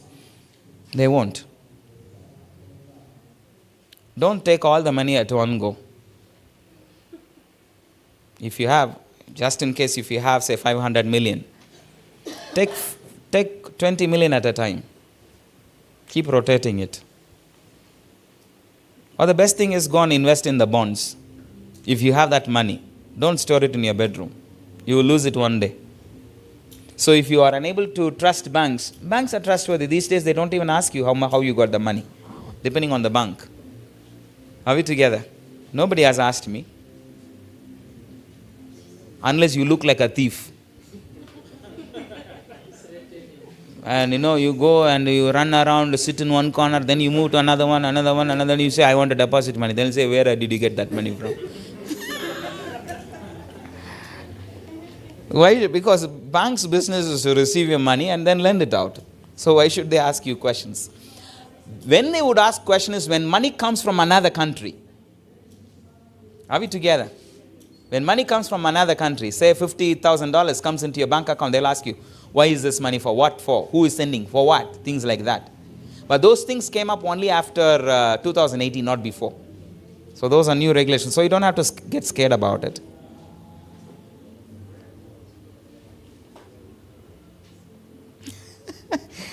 You are speaking so much about money and managing it because you probably picked it along the way.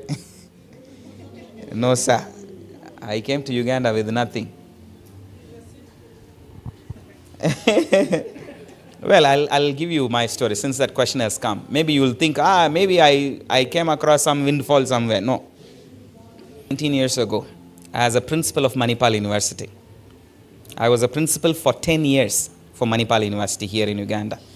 Now, that Manipal University is the Isbat University you're talking about now. I don't know how many of you know Isbat University on the Lugogo bypass. I built that building. Not with my money when I was a principal. Okay? I bought that land in 2017 for $365,000. That half an acre on the Lugogo bypass. So I know the entire history. So what I'm trying to say is, when I was the principal of Manipal University, let me tell you, I had money that you can't imagine. My salary was way too high, beyond, I can boldly say that, beyond Ugandan standards. And I spent nothing because my house was paid for, elder. My car was always full tank. I can go anywhere. I can even travel anywhere in the whole region. Burundi, Rwanda, Congo, Ethiopia, Kenya, Tanzania, you name it, I can go and travel anywhere. I didn't even touch my salary. I don't touch the salary at all. Why? Because everything was paid for. My house was paid for, my petrol was paid for, even the utilities, the electricity, the gas. even the gas in my kitchen. The whole house was furnished. What did I spend? Huh? No, that is not payment. That is returning. That's not an expenditure. So the one and only money that I used to spend every month was vegetables. Cucumbers, pumpkin, pineapples, apples. How much? $100? A whole month? $100? Maybe 400, 500,000? That was nothing. I was able to save 90 to 95% of my salary. Because of course we also used to give away something. 95% of my money was what? Savings. I had enough money to start my business. I didn't borrow even $1. I didn't borrow even $1. So if you had gone to my office, you can see that. My office is on the Ham Towers. The entire of the half of the 4th floor. I didn't even borrow $1. I had enough money by the grace of God to start the business. So it was not money that I found along the way. It was my salary. And I saved. And I did what? Saved. All these principles. By the grace of God, till date, I don't have debts. And I will never borrow money. I will never. So how do you carefully use the money that you have? Matters a lot. Then don't argue now, for you, you are blessed, you got enough money during your principal, when you were the principal. I'm telling you, whatever the case may be, even if you save 50,000 per month, it is still money. Okay? So I think I think I've answered that question. Let me not talk too much. People. How about adding value to our produce, for example, sun-dried pineapples? How is the market out there for such products? Let me give you one example. Have you come across a company called SUMZ, S-U-M-Z? Yeah. Do you know how they started? The company was I know, because I was somehow involved in one of their supply chains some time back. They had a worse place than a garage. They started with a brand called SUMZ, P-S-A-L-M-S. SUMZ. How did they do? They bring kavera. They used candles. What? Candles. They put the groundnuts. They put whatever, the crisps. Then they put a paper, label, and then again, this is how they started. And it was not long ago, 2016. 2016, SUMZ, P-S-A-L-M-S. The guy used to put on a bicycle, go around and what? Deliver. He will not give more. He will give you 2 packs. In the evening, he comes back and collects the money for the 2 packs. They concentrate more on the product. Product quality. Let me tell you right now, they have a fully automated machine. Fully automated. You will have to only just to switch on the machine. You put the Irish on one side. The other side, everything is packed and it is coming out. Fully automated. All you'll have to do is what? Switch on the machine and somebody to put the Irish inside. It washes the Irish by itself. It slices. It also fries along the way. It even packs. It also seals. What you get outside is the finished pack. You'll have to just count and put it in the carton box, seal it. As we speak right now, I'm told they have close to 100 trucks running around the whole country. In fact, their quality is beyond the Lay's. Do you know Lay's? The Pepsi product. L-A-Y-S. Lay's Crisps. Lay's. L-A-Y-S. The quality is better than Lay's. The quality is even better than Pringles. SUMZ. So, the problem with Adventists is you want to become rich overnight. You want to listen to the lecture today. Next Sabbath, you want to get down in a Mercedes Benz and say, you see what, our God is good. That is the problem with Adventists. You don't want to struggle. You don't want to go through that pipeline. So I'm not talking about an Indian company. This is a Ugandan-owned business. I'll give you another example. This guy is also one of our clients. This guy was working as a driver in a cosmetics company. As a what? Driver.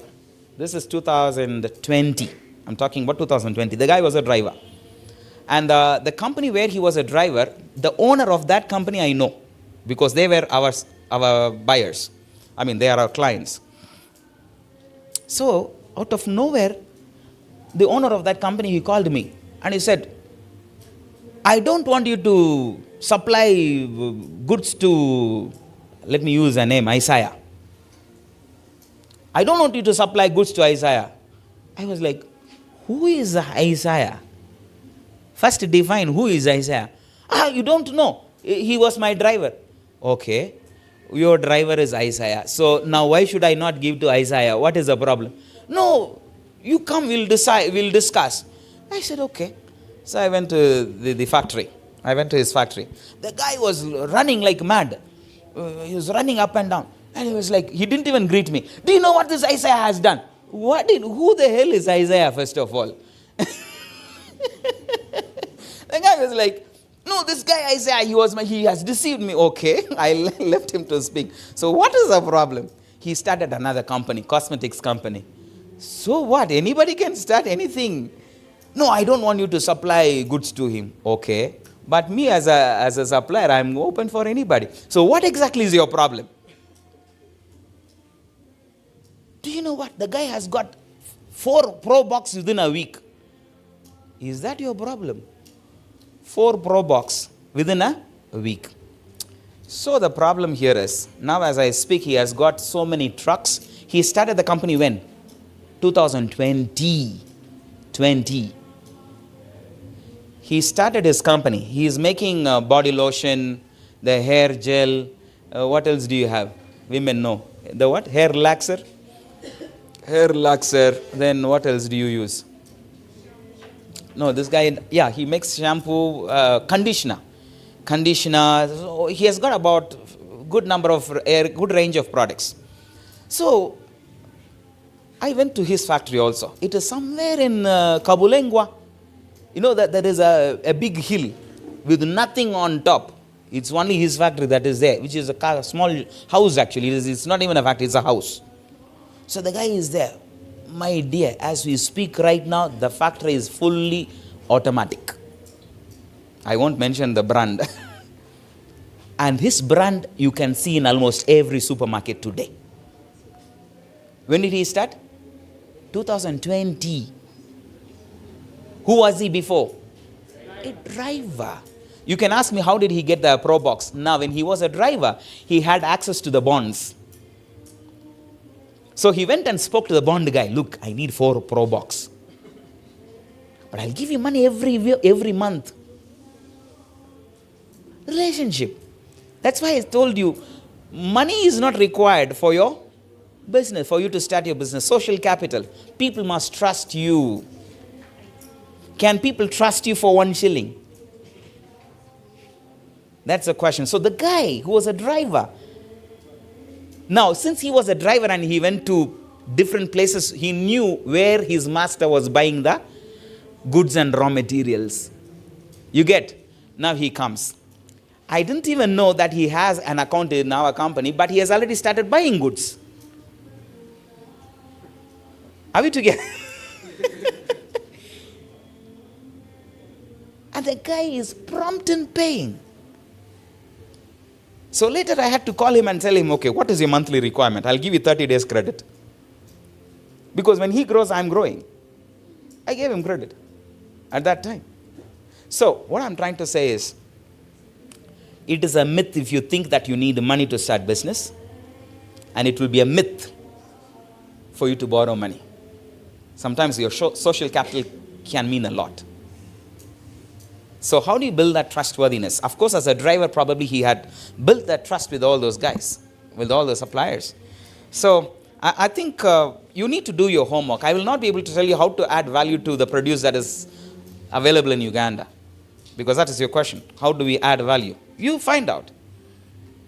Go around, look, many times you can go to a supermarket. I can go to a supermarket and spend about 2 hours. When I come out, I will not buy anything, not even a lollipop. Just go and observe. Okay, what is the fast moving? What are the brands available? What can I import? Are we together? Then occasionally you can call a saleswoman and ask her which is the fast moving. She will ask you first like this, and she will stare at you, but you can ask. They will tell, no, this one is the fast moving. Then you understand what it is. Do you know there is a soy sauce called Yellow River? Soy sauce. I found that every month Uganda consumes close to 40 containers. So I said, now if 40 containers somebody is bringing, can't I bring 3? Makes sense, right? So today everything is black and white online. You don't have to, where is the supplier? How can you find it? Don't worry. Everybody you can buy, even wax. There is one wax that is predominantly, there is a company called Movit Products. Elder, in 1 month they use 70 containers of wax. 70 containers of wax. Wax. W-A-X. These lotion that you put, what do you think it is? It is wax.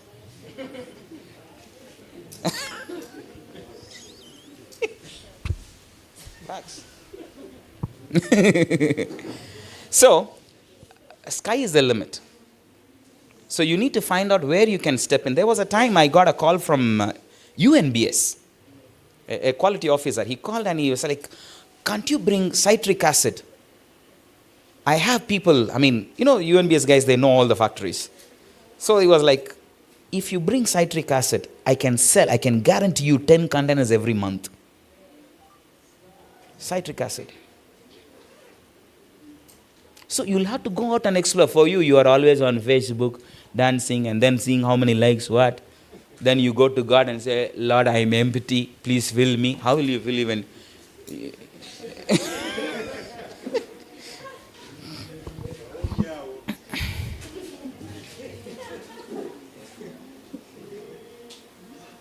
At what point does the emergency fund of 6 months get used? When you have an emergency, when you lose your job, when you are completely, you have malaria, you are down, you are unable to move anywhere.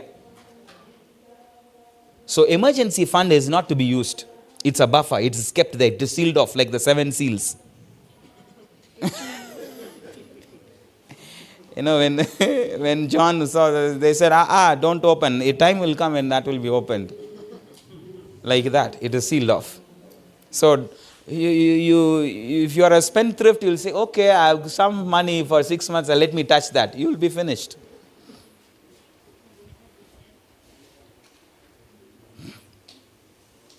By the way, I want to give this disclaimer. Sometimes when you have those emergency fund, just between us, don't tell your spouse. Unless both the husband and wife, they are here.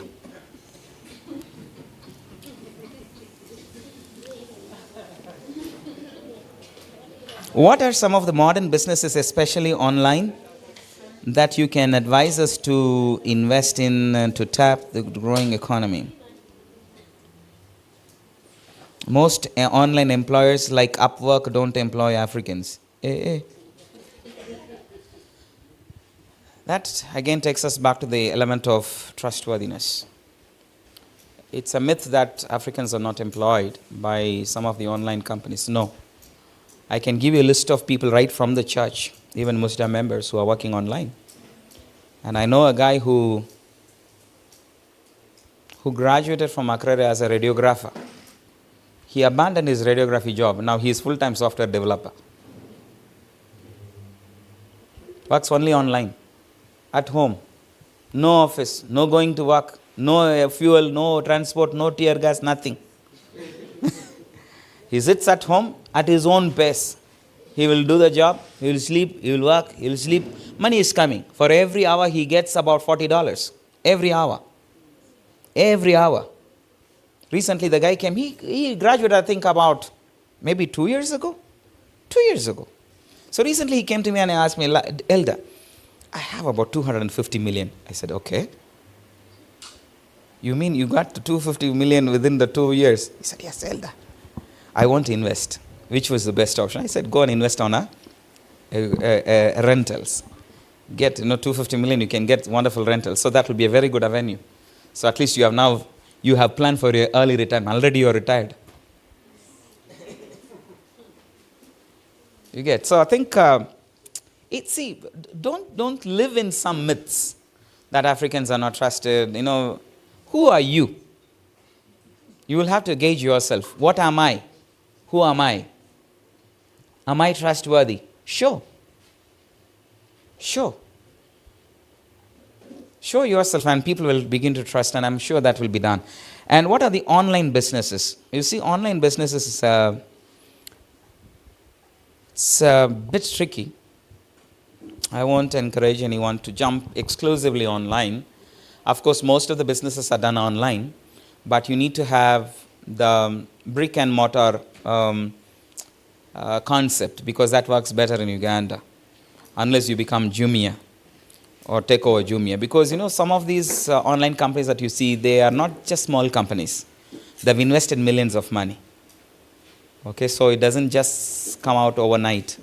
Or you need to really invest a lot of money, technology, people. So it depends on, of course, I can answer that question if I know exactly what concept you have in your mind. But I think online business exclusively, it requires a lot of investment. Because of promotion, because that's a major thing. To promote your businesses online, maybe Google AdWords or, maybe Facebook advertisements and so on and so forth. So I think it depends on the concept. So I can't give an straightforward answer.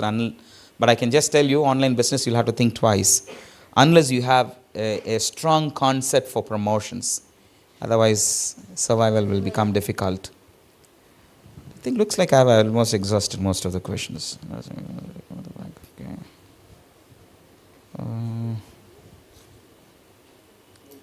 It looks like I've exhausted, unless you have any other question.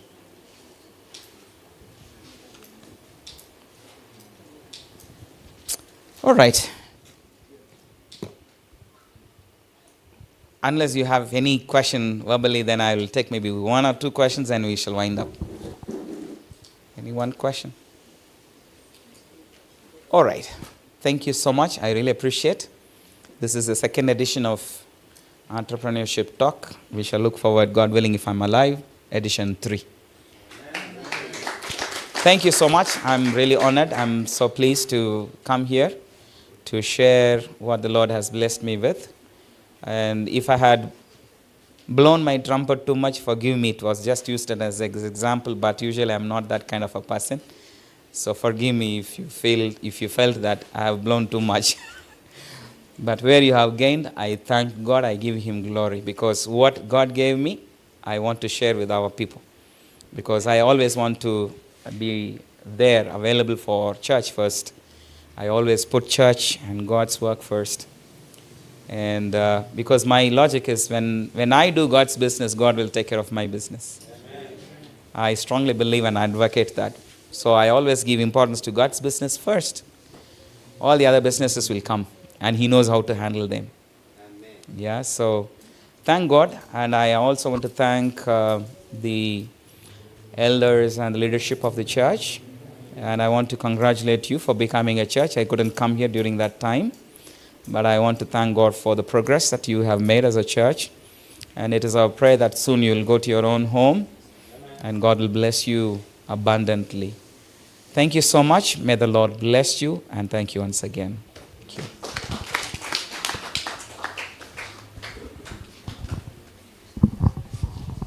Thank you very much, Dr. Singh, for giving us this opportunity and also sharing those lovely nuggets. I think the people here are going to live billionaires. Amen. Amen. Thank you. You always inspire us, and we get new insights on how to make money. And I'm sure when we have our third edition next year, people will be sharing. Now you need to listen. Yes, you need to listen to the success stories, because you've given us twice a good content. And next year we need to listen to the companies, how they have been formed and how they are progressing. Thank you very much, Dr. Singh. Now, I just want to give a lady and a man to give their vote of thanks or appreciation to Dr. Singh, especially those of you who have attended consecutively, even who attended the first and the second. Let's have the two hands, even if you attended only this one, male and female. For those of you who are following us online, thank you for joining us. I can see here very many, and may God bless you. Here, someone online, Rachel Nassaz, she's saying, thank you so much, Dr. Milka Singh, for the informative presentation. Be abundantly blessed. So there are very many words of appreciation online. People have been following. And actually, somebody just got in touch with me from National Water and Sewerage Corporation and wants you to go and speak to their staff. So I'm going to share with you the number, and then you will continue your conversation professionally. But we thank Dr. Singh for giving us this opportunity. Yes, please come forward. We need a lady now. We need a lady. Or else I'll give it to the online people. If the physical ones don't, they are shy. You know, when you're making money, you have to be very fast, eh? The money. Okay, a lady. I must say not a lady. Can we have a lady, please? Or the ladies haven't learned. Debbie, please come forward. I think the ladies will go first, and then yes.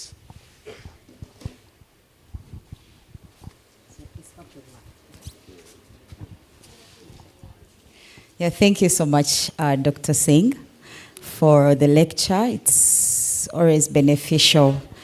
I think my biggest take home, it's a practice I've had, but I didn't know it was that big and impactful, the emergency fund, and how it makes you feel. I normally keep mine in foreign currency, actually. When I get a salary, I get part of my savings, and I go and exchange them, and I buy a foreign currency, and I keep the money in that foreign currency.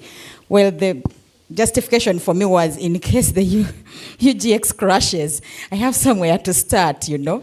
But when you explained, I really related to the experience. I especially like the part that you shouldn't touch it until there is an emergency, and make it a 6-month thing. So for me, that was really wonderful. It was a nice take home. The other one was debt management. God was kind. I was able to manage my debt. For a long time, I was so put down with debt, but I managed to manage debt to a big extent. But I'm surrounded with people that are still struggling with the same. So I think I would just refer them to this recording, and I'm sure they will be very benefited, so that they can start live on the positive side of the line than living on the negative side of the line. Those were my main take homes. I know the ladies have a lot more, but I'm glad I've represented them like that.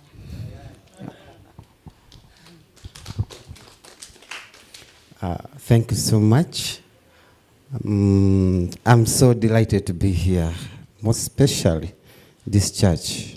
It so happened that my name is EMMAUS, and this is EMMAUS Church.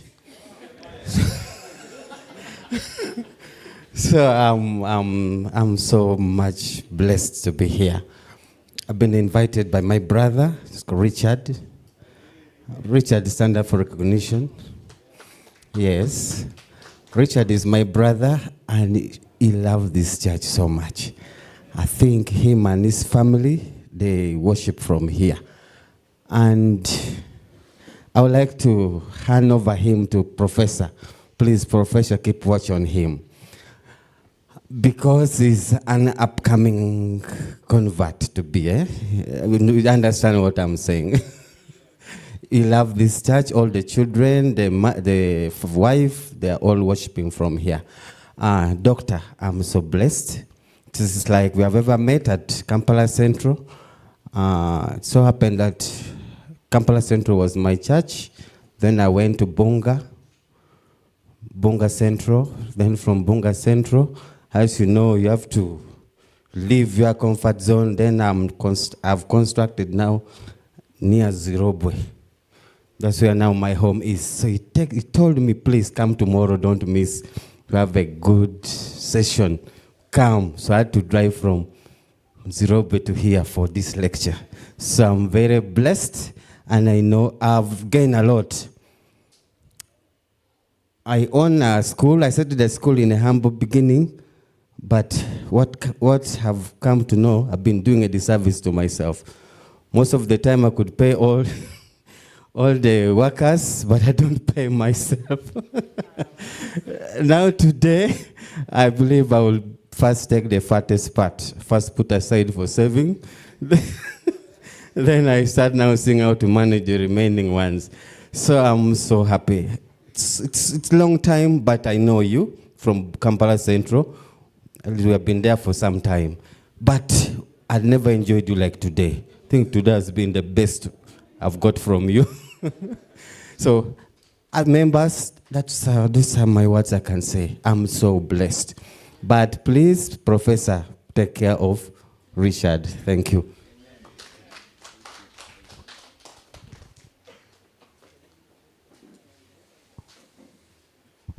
Thank you very much. That has been very good and humbling.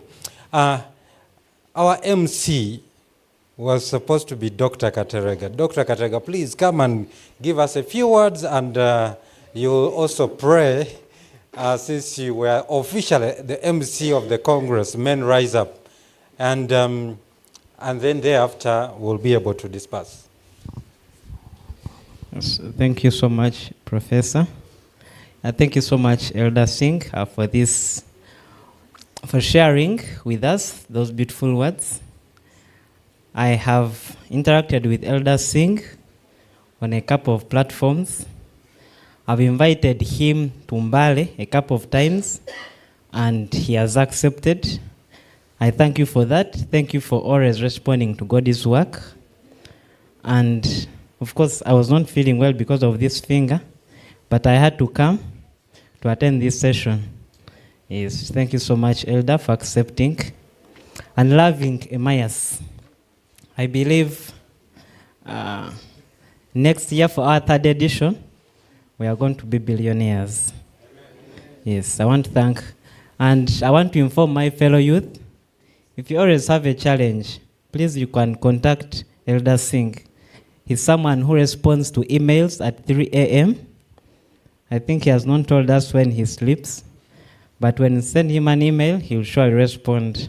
I think when I had just left school and I was looking for a job, he's the first person I told, Elder, I don't have a job, and told me, drop here, drop here, drop here. And surely, Elder, I want to report to you that I now have 3 jobs. I've been blessed. Yes. Okay, I would like us to stand up, and we have a word of prayer.